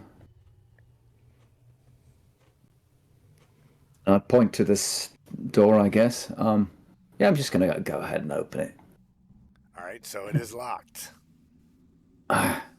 Lost. Actually, hang on. I'll get to picking it. Oh, okay, gotcha. Criminal background, right? Yep. All right. Let's see if I can work these things. All right, so it's a thieves' tools dexterity. Yeah. Oh, okay. So you fail, and as you're kind of picking them, you hear the click, and all of a sudden you think you got it, but then as you guys watching from the back, you see these iron spears extend horizontally from holes in the walls flanking the door. I need you to make a DC 13 Dex save, Rem. Oh no. No. All right, so Don't ask me to roll things. 1d10 piercing damage. Jesus. 6 piercing damage. And the spears slowly recede. Blasted fucking things. I'll back off away from that. All right. Well, I could probably get that lock off. I say we blast it open, burn the place down. Well, yeah, I can blast that lock. Stand back. I'll just feel my wounds. Like, oh, God. Blast. Oh. I have this thing, Arcane Arm, so Lockbuster. I can fire a magical shot at the lock within normal range, so I need to make an attack roll at it. All right, so yeah, you need to be able to 13.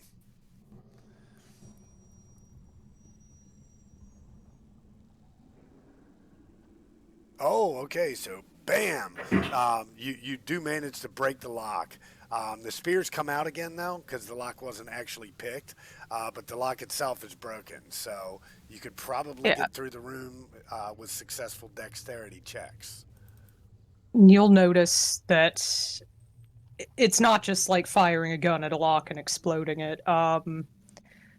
You see the lock, like the area where it is, it looks like it's been like cut welded precisely out of its housing. Nice. I dig it. This is one of those custom Kobold Press classes, too. I like it. All right. Okay, so yeah, you've got the lock cut out of its housing. The spears do come out right as the lock falls, and they go back in. But you'll be able to open the door now. Can Brenna see how the what the mechanism is for those spears? Like, is it deactivated now that the lock is gone, or is it something else that's triggering that? It's something else. Okay. It seems like anything that's messing with the door, like itself, either trying to push it or force it or anything like that, is what's causing it. Okay. Might have something to do with the door itself. So she is a good old tinker by trade, working with all things mechanical. Is she able to figure out how to quickly disarm that? Give me an investigation check.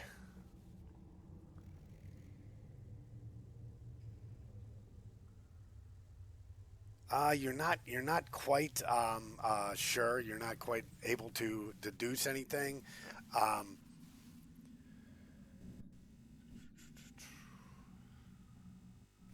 Yeah, you can't quite figure out exactly what it is. Sorry. Yeah, DC 15 is what it got. And I'm playing hardcore on you guys. That's fair.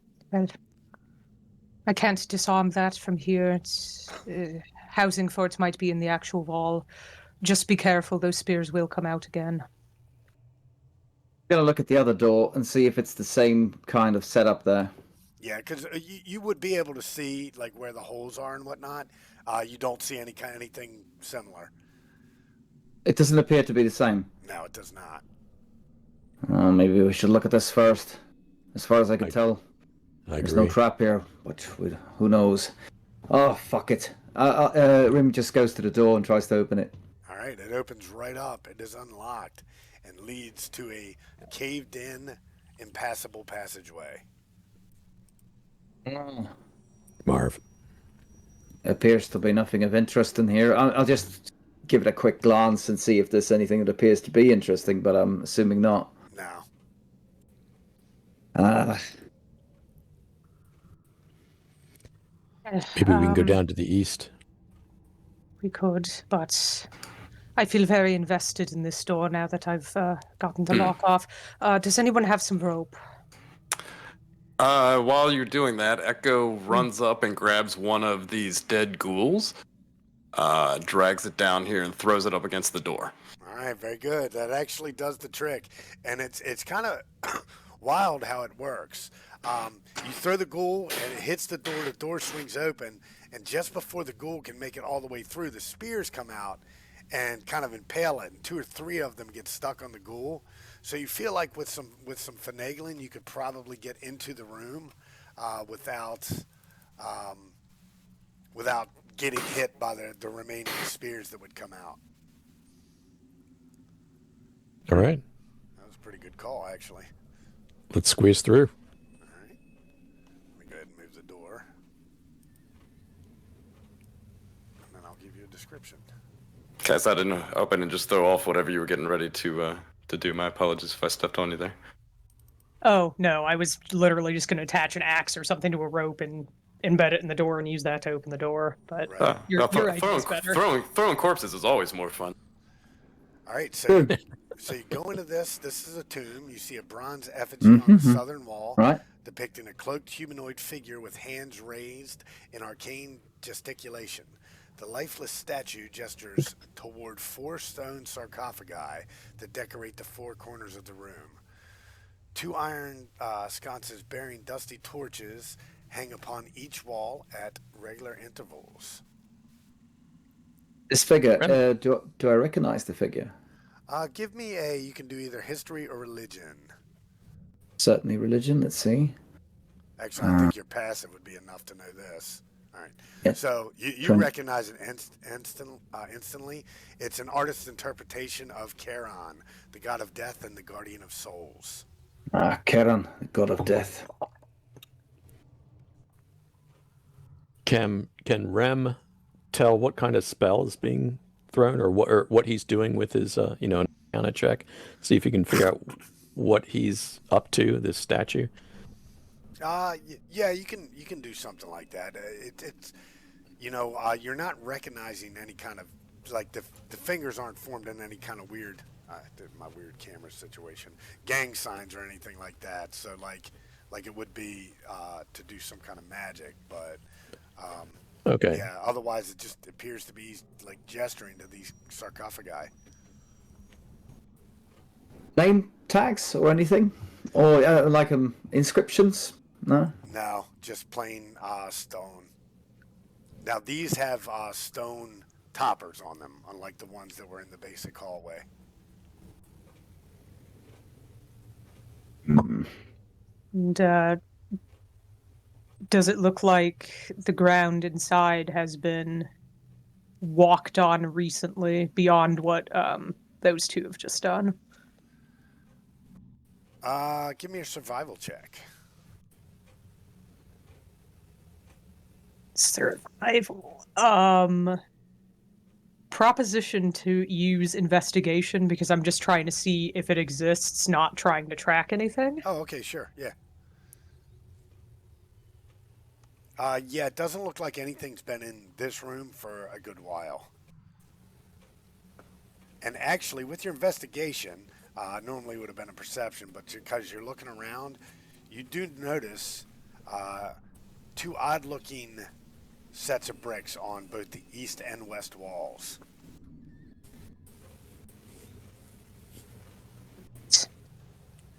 We're the first visitors in a while, but those are odd. And she will point out the bricks. Mm.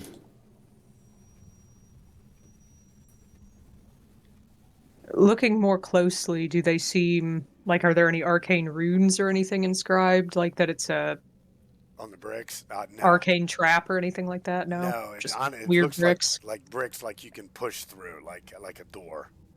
I'll try. All right. This one. Okay. So that pushes open into a much narrower passageway. Let me go to the dynamic lighting. It's a long, narrow passageway that very dusty and very dirty that leads to what appears to be a dead end at the other side, just at a glance. Brenna will try the other one. Okay, the other door pushes in. Now that door actually kind of collapses in, almost like it was sealed up rather than an actual door itself. And you see a small room on the other side. Now,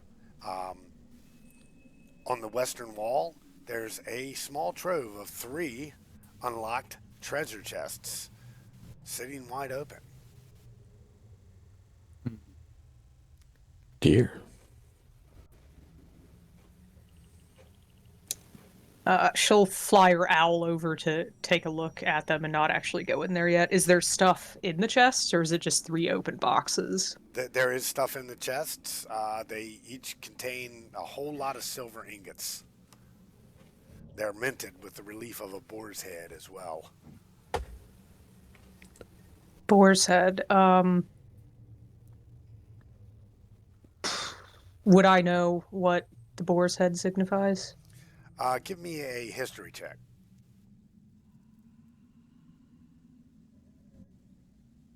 Okay. You recognize it. This is the symbol of the barony of Doresh.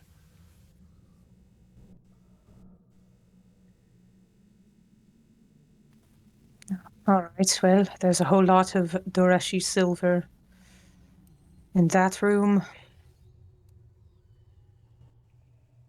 Interesting. Oh, mundane treasures. All right. I wonder what's in here. I'll just walk in there.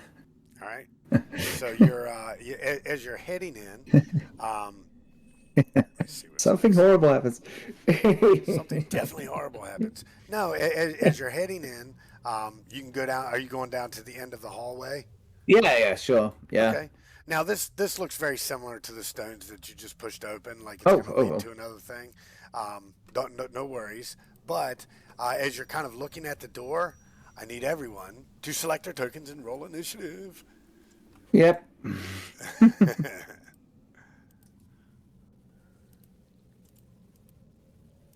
Oh my god. Yeah.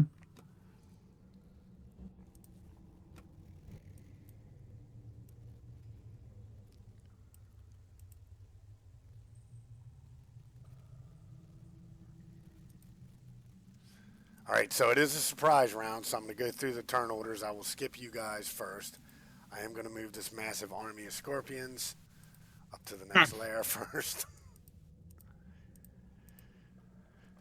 Rim, as you're kind of looking at this thing, you feel something kind of drop on your shoulder, and you're like, what is that? And then something else drops on your other shoulder, much like raindrops. But as you look around, you start to realize that it is a whole bunch of scorpions dropping onto you from above. So let me get my combat music rolling. What am I going to go with this time? Let's go with dangerous. Oh, yeah, it's animals, not the band scorpions, right? Right, not the band scorpions. Actually, you do hear a whisper in your ear that says, "Here I am." Right as they land there. All right, so the first scorpion comes up. Oh shit, I'm on the wrong layer again. Comes up and attacks you. And let me get their character sheet open. That'll help. Sting. Oh, ouch. Yeah, that hits. All right. Oh, I did not want to pop that out. Okay. There we go. How do I bring my chat back? Hey, guys, when you accidentally pop your chat out of the window, how do you bring it back? Anybody? Refresh the screen. Sure. Oh, great. All right. Let me You might have to refresh. log out and log back in. In what, Roll20 or Discord? Yeah, in Roll20. Oh, and roll Make- 20. You can make the chat disappear. Didn't know that was a thing. Yeah, that was not good for me. That's all right. I can fix it. Simple refresh, technical difficulty. I fail as a DM. And as anybody who has any technical know-how. And where's my scorpions? I got it back. So that was a hit. Yep. That's a hit. Do I still have it in this? I do have it in the chat. Okay. Sting. So you take 1 piercing plus 4 poison and make a DC 9 con save. Taking the poison on failed save or half as much on successful. Well, I'm a dwarf, so I don't think first of all, I have advantage on saving throws right, against okay. poison. So Got it. but let's see. So 20. Okay. So you take So- half as much. Does that take? You have resistance too, so you take. Yeah. no So damage, half off half. So that's 1. I take 1 poison All right, damage. so 2 total And- damage. Yeah. These poor things. Ah, you wee bugger! All right. Rim, I'm going to skip. Next scorpion. That one's going to attack. Chang. That's a miss. Ooh. Scorpions.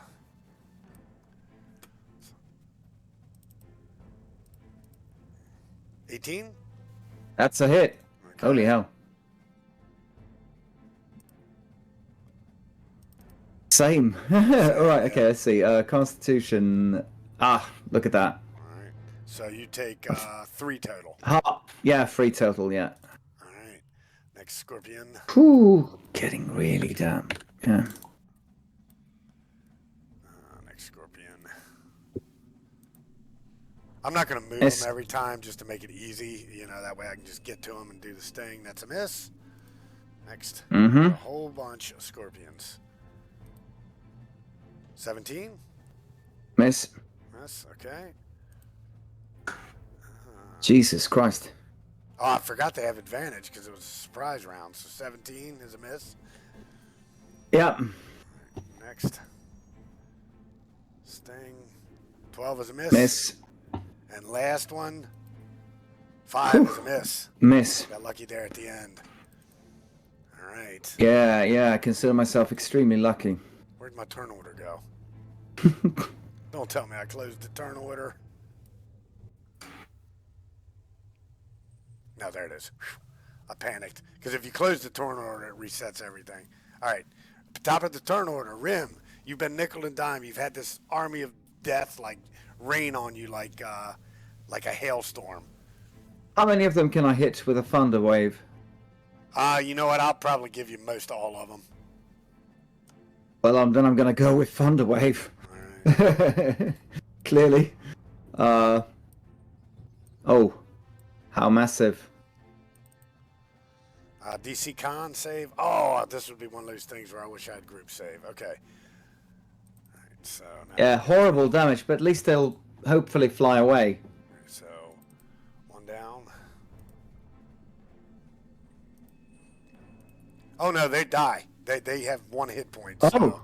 Oh, beautiful. Oh. Yeah, if they fail, they die. It's that simple.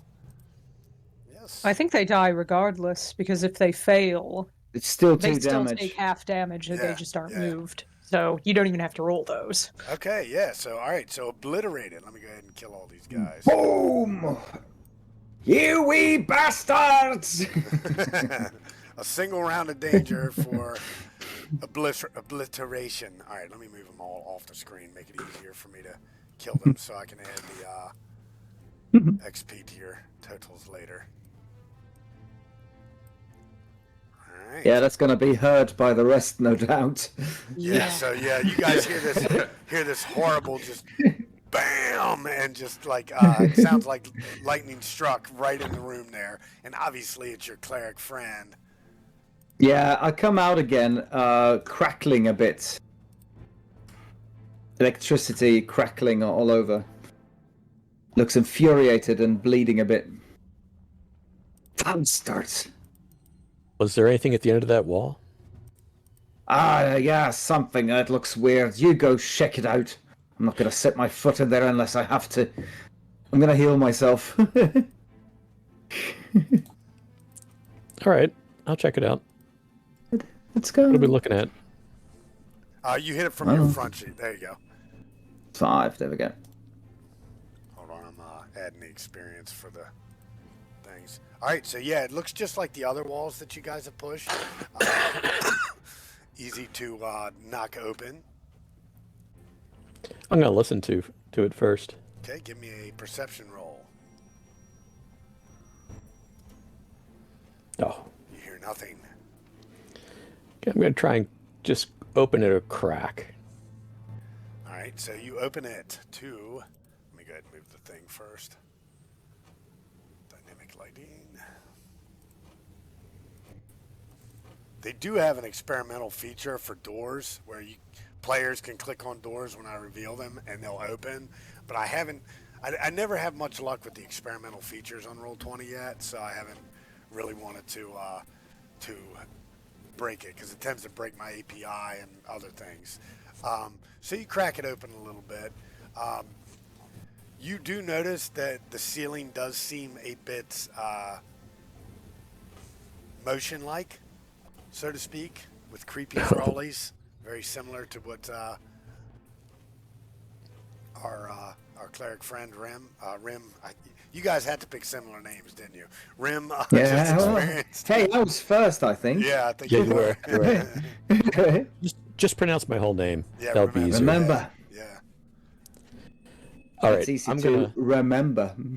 Yeah, I'm gonna come back to my buddies here, and I'm gonna say we've got another room here with coffins and lots of creepy crawlers on the ceiling.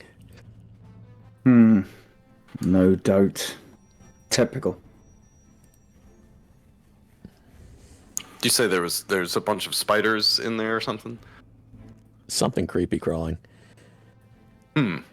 Based come on the back and take a slightly look. green tint to some of the wounds that your friend just came out with, there's something poisonous too. Can I go up to the door and use my insight just to see kind of what's going on with the animals or whatever's on the other side? Yeah, go ahead. Go ahead, give me an insight roll. All right. Are you gonna play the token on this one? You're like, I don't see any bugs. It's fine. How close are these? How close are these? Oh, oh no. Oh yeah, Oh, that's even token worse. time. All That's right, even worse. So I now have the token of doom, which means Oh, you're welcome. if I really want to goof you guys up, then, Yeah. that's going to be a fun one. That's going to be a fun Yeah. one. So that would All right, be you I'm would back over play here in it. the corner. You would play it typically on this nat one. So like, yeah, he fails the insight, but something extra bad happens. So like, When maybe he's like, I you know, poke it's a my head really in. good. It's a really good idea to just straight up go in this room. Yeah, like You know. you're probably like, I'm lost. I don't know what you're talking about. Let me go investigate further. I'm gonna grab him. I'm gonna grab him and push him behind me. Say, hold on, hold on, hold on. Don't go running in underneath all that stuff that you can't see. And I'm gonna throw Windlash on one of these objects up in the ceiling, one of these creepy crawlies, and see if I can blow him down. Okay, can you link Wind Dash for me real quick? Because if it's a nice AoE, it'll probably just kill them all. Ah, damn it. I got it. That didn't link it. All right, so it's a single target. Okay, so yeah, it's going to be initiative. All Go right. ahead and give me this.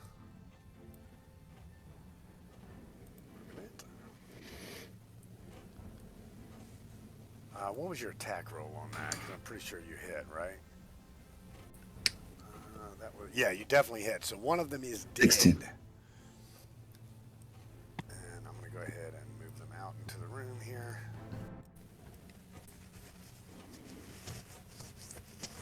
Set up a little stage for them.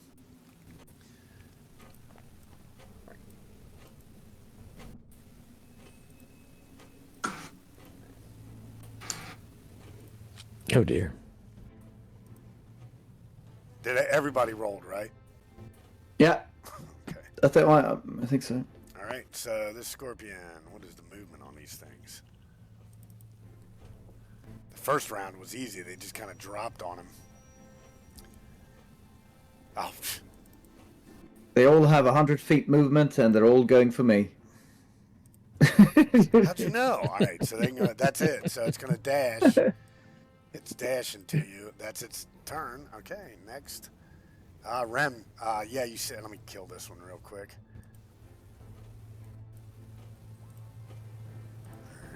All right, so Rem, you're up. You see this little scorpion kind of bearing its way down into the ceiling, its tail up, its little claws out, kind of threateningly, but the real danger is the glistening droplet from its tail. I'll use Windlash again. Okay. That's another obliteration.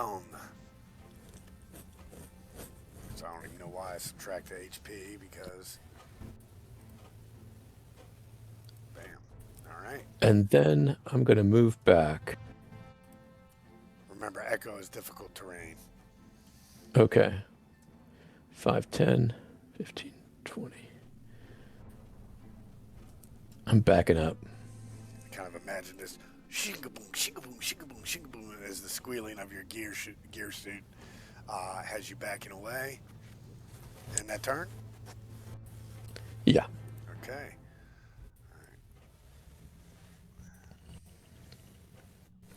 All right, so a dash to get to you so it doesn't sting yet.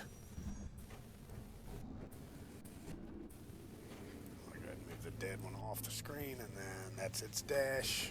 Echo, you're up. You're staring down the barrel of loaded scorpion stingers. Oh man, well I guess first thing I'm going to do is squash the one right in front of me. I believe that is still a hit. I don't think they have a 11 AC. All right, so that one is Sweet. squashed. Okay, then I am going to grab up a couple rocks, charge them up, and I'm going to retreat 1, 2, 3, 4, 5, 6, right there. End my turn with a handful of magic stones. All right. Rim, your best friends are coming to get you. You can hear them skittering down the hall. I'll face the bastards again. I'll go there and actually, let's see, how much movement do I have? 5, 10. I'll just move up there, why not? They are I'll fairly whack 'em. big. They're about hand-sized. I'll whack him. All right. Oh. Crushed. Smash. That's just a Yeah. horrible splat. A splat on the floor.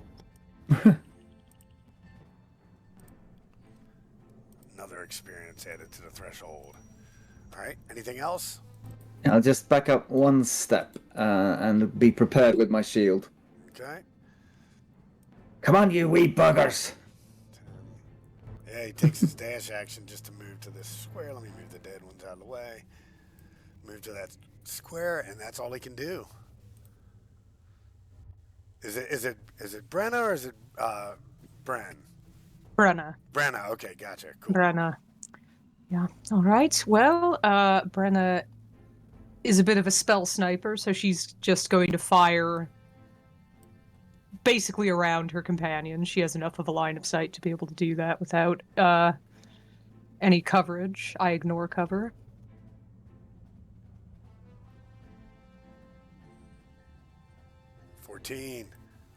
Another one bites the dust. So how does that firebolt look as it goes past Rem, and what's Rem's reaction? Rim. I think Rim is not really. He's not occupying the whole hallway. I think he's more tactical than that. So he's probably just looking back to see what it was. All right. Very good. And is that turn for Brenna? Oh, yep. Button. Sorry. I don't even know if it's working. I clicked it. All right. That's all he can do. These guys are much better when they get a nice surprise round. Yeah. All right, I'm just going to leave him right there. Because there's Tiny, I'm going to let him occupy the spaces. That one is dead. Let me trash him. This one actually can get to you with a full dash, but it can't. Leave that dead one out of there. Nope, not the live one, the dead one. But it still can't attack. Trashed. All right. Remember is up. All right, Eldritch Blast. Oh. Ooh. What color is your Eldritch Blast? Purple. All right.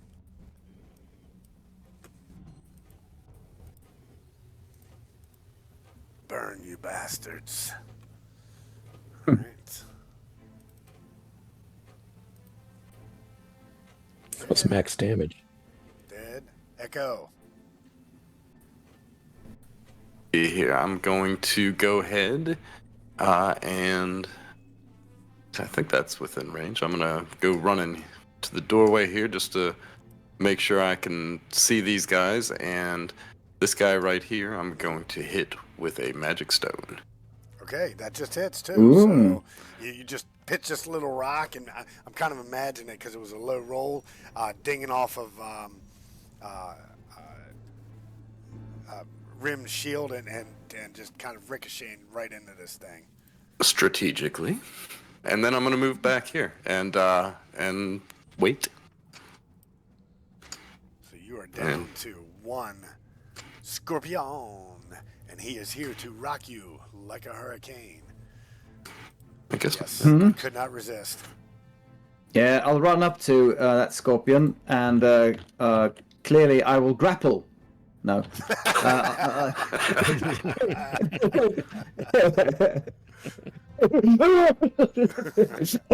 No, I'll smash him with a warhammer. All right. Oh, there we go. All right. Yeah, traditionally you roll really good on your attacks. It's always the Yeah. attacks. All right, so Whenever I'm out of combat, my rolls are terrible. All right, so another round of scorpions. You guys have managed to survive. Again, much more dangerous when they kind of get the drop on you, but... There's no end to them. I'll go in there to this room. All right, so this room looks very similar to the last one you were in, minus the statuette thing in there. Yeah, I'll wave to the others. Come on. All right.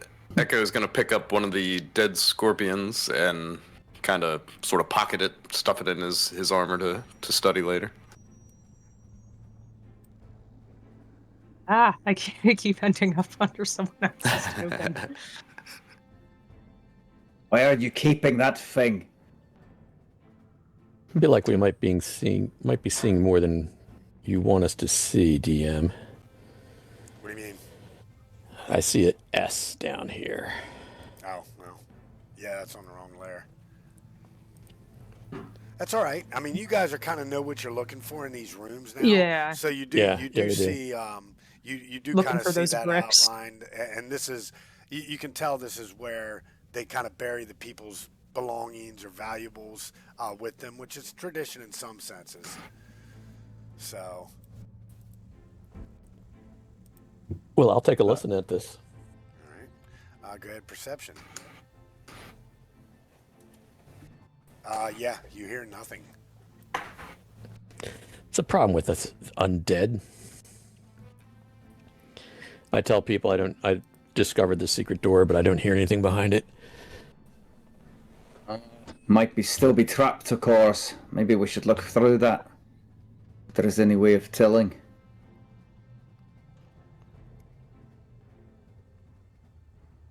Can I use Smith's tools to determine that? Maybe not. No, I wouldn't. No. Investigation. Yeah, investigation. Yeah. It's not my Brenna strong suit, but yeah. Oh, look. Brenna will help you. Then it's 13. She's good at this. Yeah. You don't see any traps.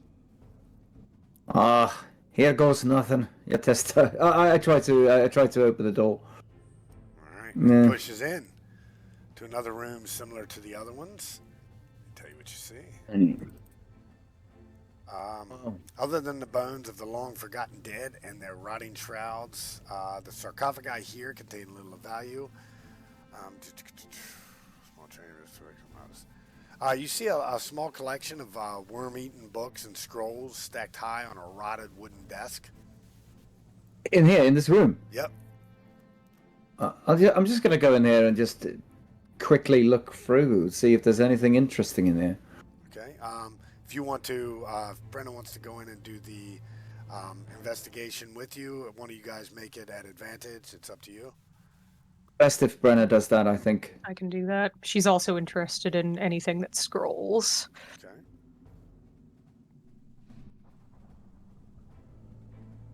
Okay. You do kind of rifling through. Most of the books are rotten and worm-eaten and whatnot.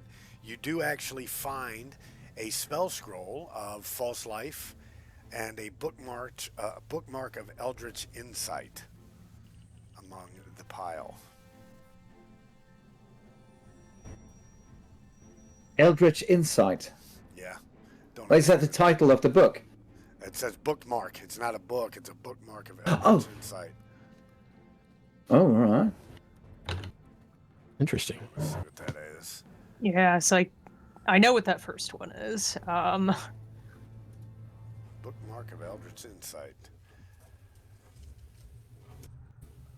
It is inscribed with blurred runes that are hard to decipher. If you use this bookmark while researching ancient evils, otherworldly mysteries, during a long rest, the bookmark crumbles to dust and grants you its knowledge. You double your proficiency bonus on Arcana, History, and Religion text to recall lore about the subject of your research for 24 hours. So it's pretty nice. It's a nice little one-shot magic item. Ah, definitely. Great. And you gain proficiency in those skills if you don't have proficiency in them for 24 hours as well. Oh, nice. And it's only about the subject of your research.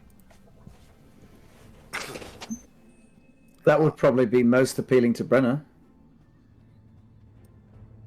Yeah, I'm going to go ahead and I'll copy the actual directions. Yeah, I don't think Rim is interested in that as such.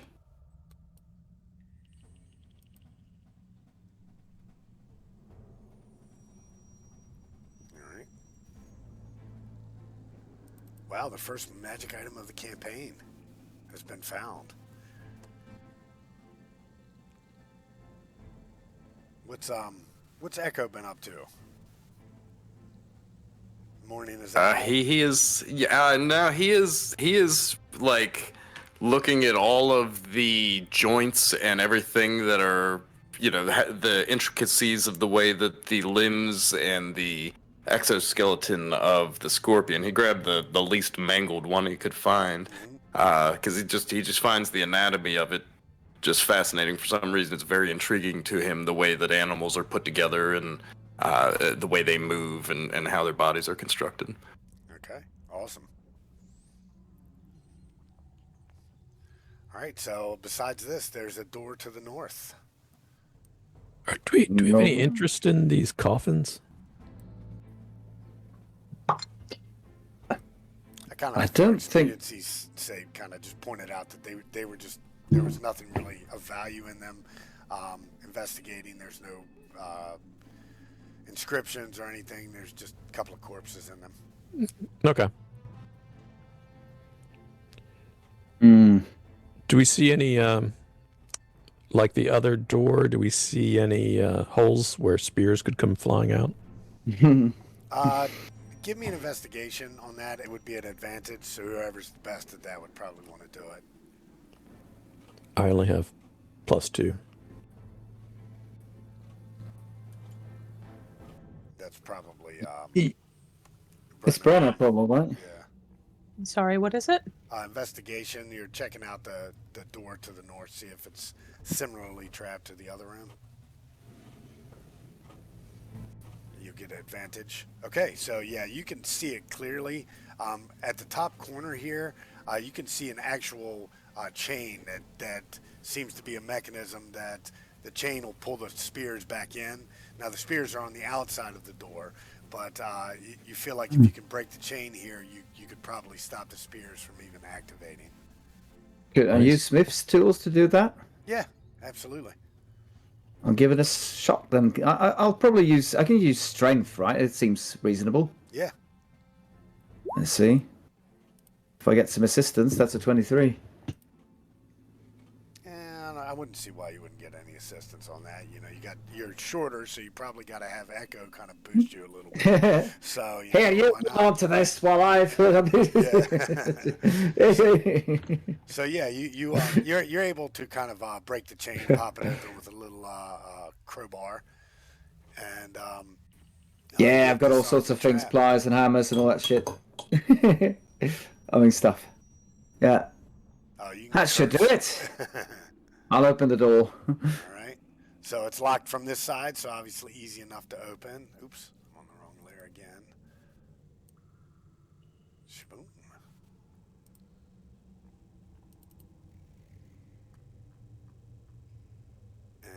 And here, this is another antechamber, very similar to the first one you came in. You can tell that it leads back towards the other one that you started in before you went into these trapped and scorpion-infested rooms.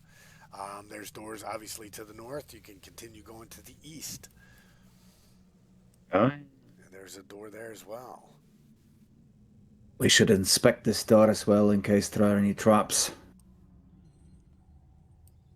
Agreed. On it.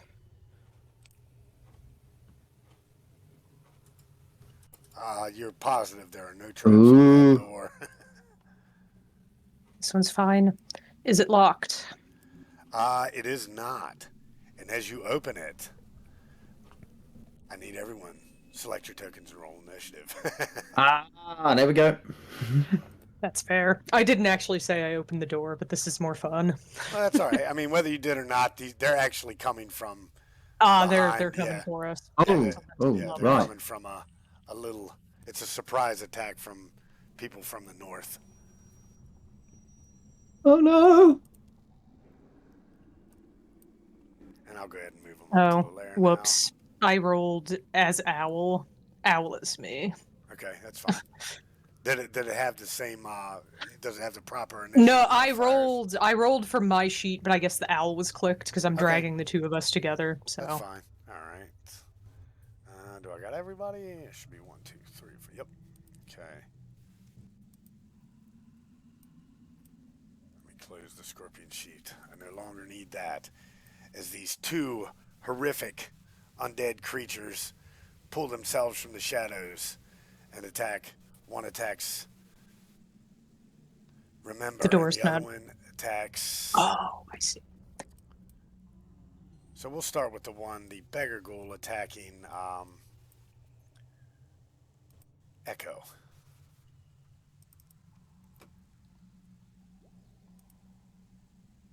Reaches out with its claws with a miss, and even with advantage, it cannot get you. Echo, you're just kind of standing there, and you're still examining the scorpion while your companions are moving on, and this thing just comes out, and you feel its claws rake across your back. And next is a regular ghoul attacking Remember.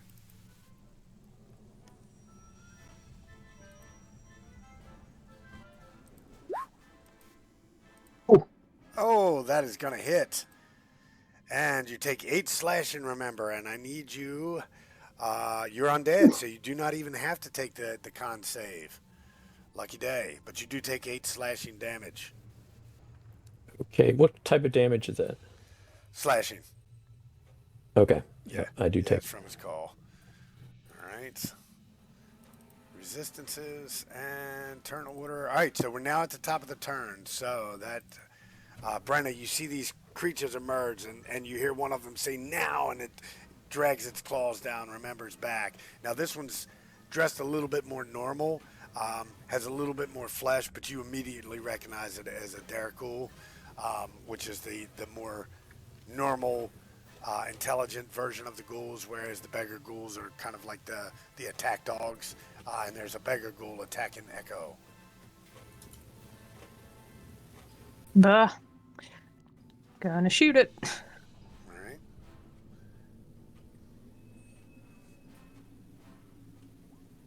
That is definitely a hit. All right. Wait a minute. Does it have... Okay. -5. As your rune pistol lights up and gouges into this thing, and you run back into the other room quickly. All right, so it's back to the ghoul again. This time I'm going to give it a choice. It's like, curses, you're one of us. And he's going for Echo. 18, does that hit Echo? It does. It does. All right, so you take 8 slashing, and Ow. you're not undead nor an elf, so I need you to succeed on a DC 10 con save. Constitution. Oh no! No. So you are now paralyzed. At the end of your turn, you Eeks. can repeat it. So next up is Rim. All right. All right, I'll go there. And actually, hang on. Maybe I mean, I've got turn undead, but that might affect our friend as well. But maybe not. But nah, I'm not gonna do it. I'll just simply I will attack that one clearly with the Warhammer. See if it works. Oh yeah. Yeah, oh yeah, absolutely. And 7 bludgeoning. Yeah, that's 7. Yeah. Okay. Smash. All right, you And, club into it. Yep. Strike him in the chest and retract. Keep my shield up. Yep, that's me. I'm done. All right, Echo, you can repeat your save. Okay, so you're not paralyzed. At the start of your next turn, you can react again. Sweet. Although they can paralyze you again between now and then. All right, Remember. All right, this I'm gonna throw wind lash at this guy Okay. to the north of me. Oh, that's a hit for 8 slashing. And now he doesn't have anywhere to go, I guess, for 5 feet. I can't push him into the other ghoul, maybe, and push the other ghoul back. I don't know. Actually, that would kind of work. So I'll go ahead and have that happen. Because it'll push him back into the corner there, and it'll like kind of, and the other ghoul's like, and he's like, the regular ghoul is like, watch where you're going. Excellent. That's better than I could have hoped for. Terrible. All right. Anything else from remember? That's all. All right. So the beggar ghoul. Whoops. Why am it not letting me select him? There we go. 5, 10, 15. He can still move up here, and I'm going to give it a D4 to see who he goes after. Oh, he's going after Rim. All right. Slash 19. Damn. Oh. Yeah. It hits. Yeah. And that's going to be a 8 slashing. So obviously it's just always going to roll max. I don't understand why. 8 slashing. Oh, no, it's 1 max. And then DC 10 con save. Can't save. All right. No, I fail it. Paralyzed. Of course I do. Yeah. Yep. It's a non-combat, Paralyzed. technically a non-combat roll. Top of the turn order. We are back with Brenna. Yeah, all right, not great. She is, as a bonus action, going to pull a small pouch of mithril dust from her belt, give it to the owl. The owl is going to fly over, dust him, and then fly back to roughly there. And as her bonus, she's casting Armored Heart. Okay. So you now have resistance to bludgeoning, slashing, and piercing damage.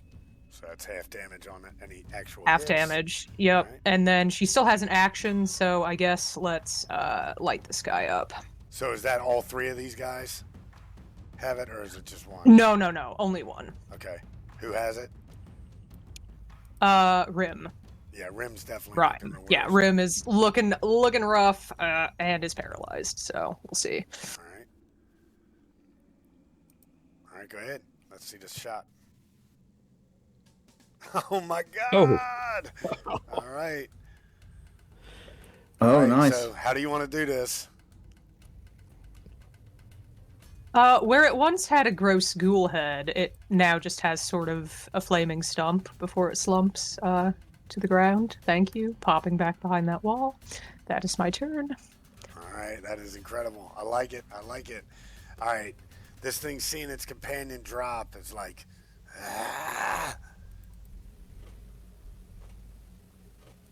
and he slashes at Echo with an 18. So 7 slashing this time, and one more con save, Echo. Okay, so you make it. You're not paralyzed. Very good. All right, so we're down to Rim. Rim, let me get a con save. Okay, no longer paralyzed. All right, Echo, you actually get to act on this turn. Sweet. All right. Well, first for my bonus action, I'm going to do Healing Word on myself. All right. Oh, boy. Attack. I'll take it. I'm giving that. And then I'm going to look at the guy that keeps trying to paralyze me and just scream in his face with Toll of the Dead. Or Toll the Dead. All right. That's a ghoul beggar. Oh, no. Go ahead. Let's roll that D12. Watch you roll a 1. Just enough. All right. All right, so what does it look like as this guy goes down? You know what? I recognize him as the one that that has been paralyzing me. So as soon as I realize he's in arm's reach, I just reach out and chunk my hands in over his collarbone, pull him directly in front of my face, and scream a sonic blast of circles that blows and ripples like pudding his brains out the back of his head. Awesome. I dig it. And that will finish the combat. And as you stand in the middle of these catacombs that you've been sent into, attacked by undead, attacked by scorpions, assailed by traps, wondering what's behind this door, and perhaps even further north of you, we're going to end the session. Right on. So, do you guys have fun? Absolutely. Yeah. Yeah. Oh yeah, it was fun. So yeah, this one, hopefully I got all the recording right. Wasn't too many technical difficulties anyway. So yeah, it was a pretty good session, pretty intense. You know, I like it. It's a little, you know, I get nervous when I see these little kind of low HP monsters like scorpions, but you know, it adds a good challenge. You know, it's still definitely, It does. Definitely, you know, put the hurting on Rim, and then Yeah. the second round with him, but then you add these ghouls in and it gets nasty. One surprise round and everything can go to shit real quick. So, and I am going to add your session experience. You guys should all get experience added to your sheet automatically. Oh, wait a minute. Session experience. Okay, add session experience. 640. Submit. Did everybody get XP added? I'll probably have to hit end session. I just refreshed and see if then. Yeah. Try and. My sheet 78? doesn't appear to have a slot for XP. Was 78 our experience? That was last time. Should have been. Should way be Okay. with 300. Let me look at Brim's sheet. And Oh, I'm okay. at, Here, I'm at get rid of 78. this. There you go. So set your XP to the level 2 experience. And actually, let me archive James's character. Not James's character. Archive Alexandra, so that she does not get it. So what XP are we supposed to have? It should happen now. Oh, there we go. Yep. Everybody should have gotten 42, and also add 100 on top of that for each of you for good role play. It was an excellent session, excellent start. I had a lot of fun. So yeah. Yeah, me too. Yeah. Definitely. So I think mine didn't go. What's the grand total we should be at now? okay, so 510, right? That's what I'm seeing. 510, nice. We're almost third level. What's what's third level? Yeah. 900. Oh, all right, cool. Yeah, Not too far. You guys might hit third level by the end of the next adventure. All right. So yeah, I'm looking forward to it. All right, guys, I'm going to go ahead and end the recording. I'm going to say everybody wave goodbye. I can't wave because I can't figure out how to camera. So good enough. So I'm just going to try thumbs up. There we go. And until next time, let me go ahead and hit the correct button so I don't use my entire hard drive recording video for no reason.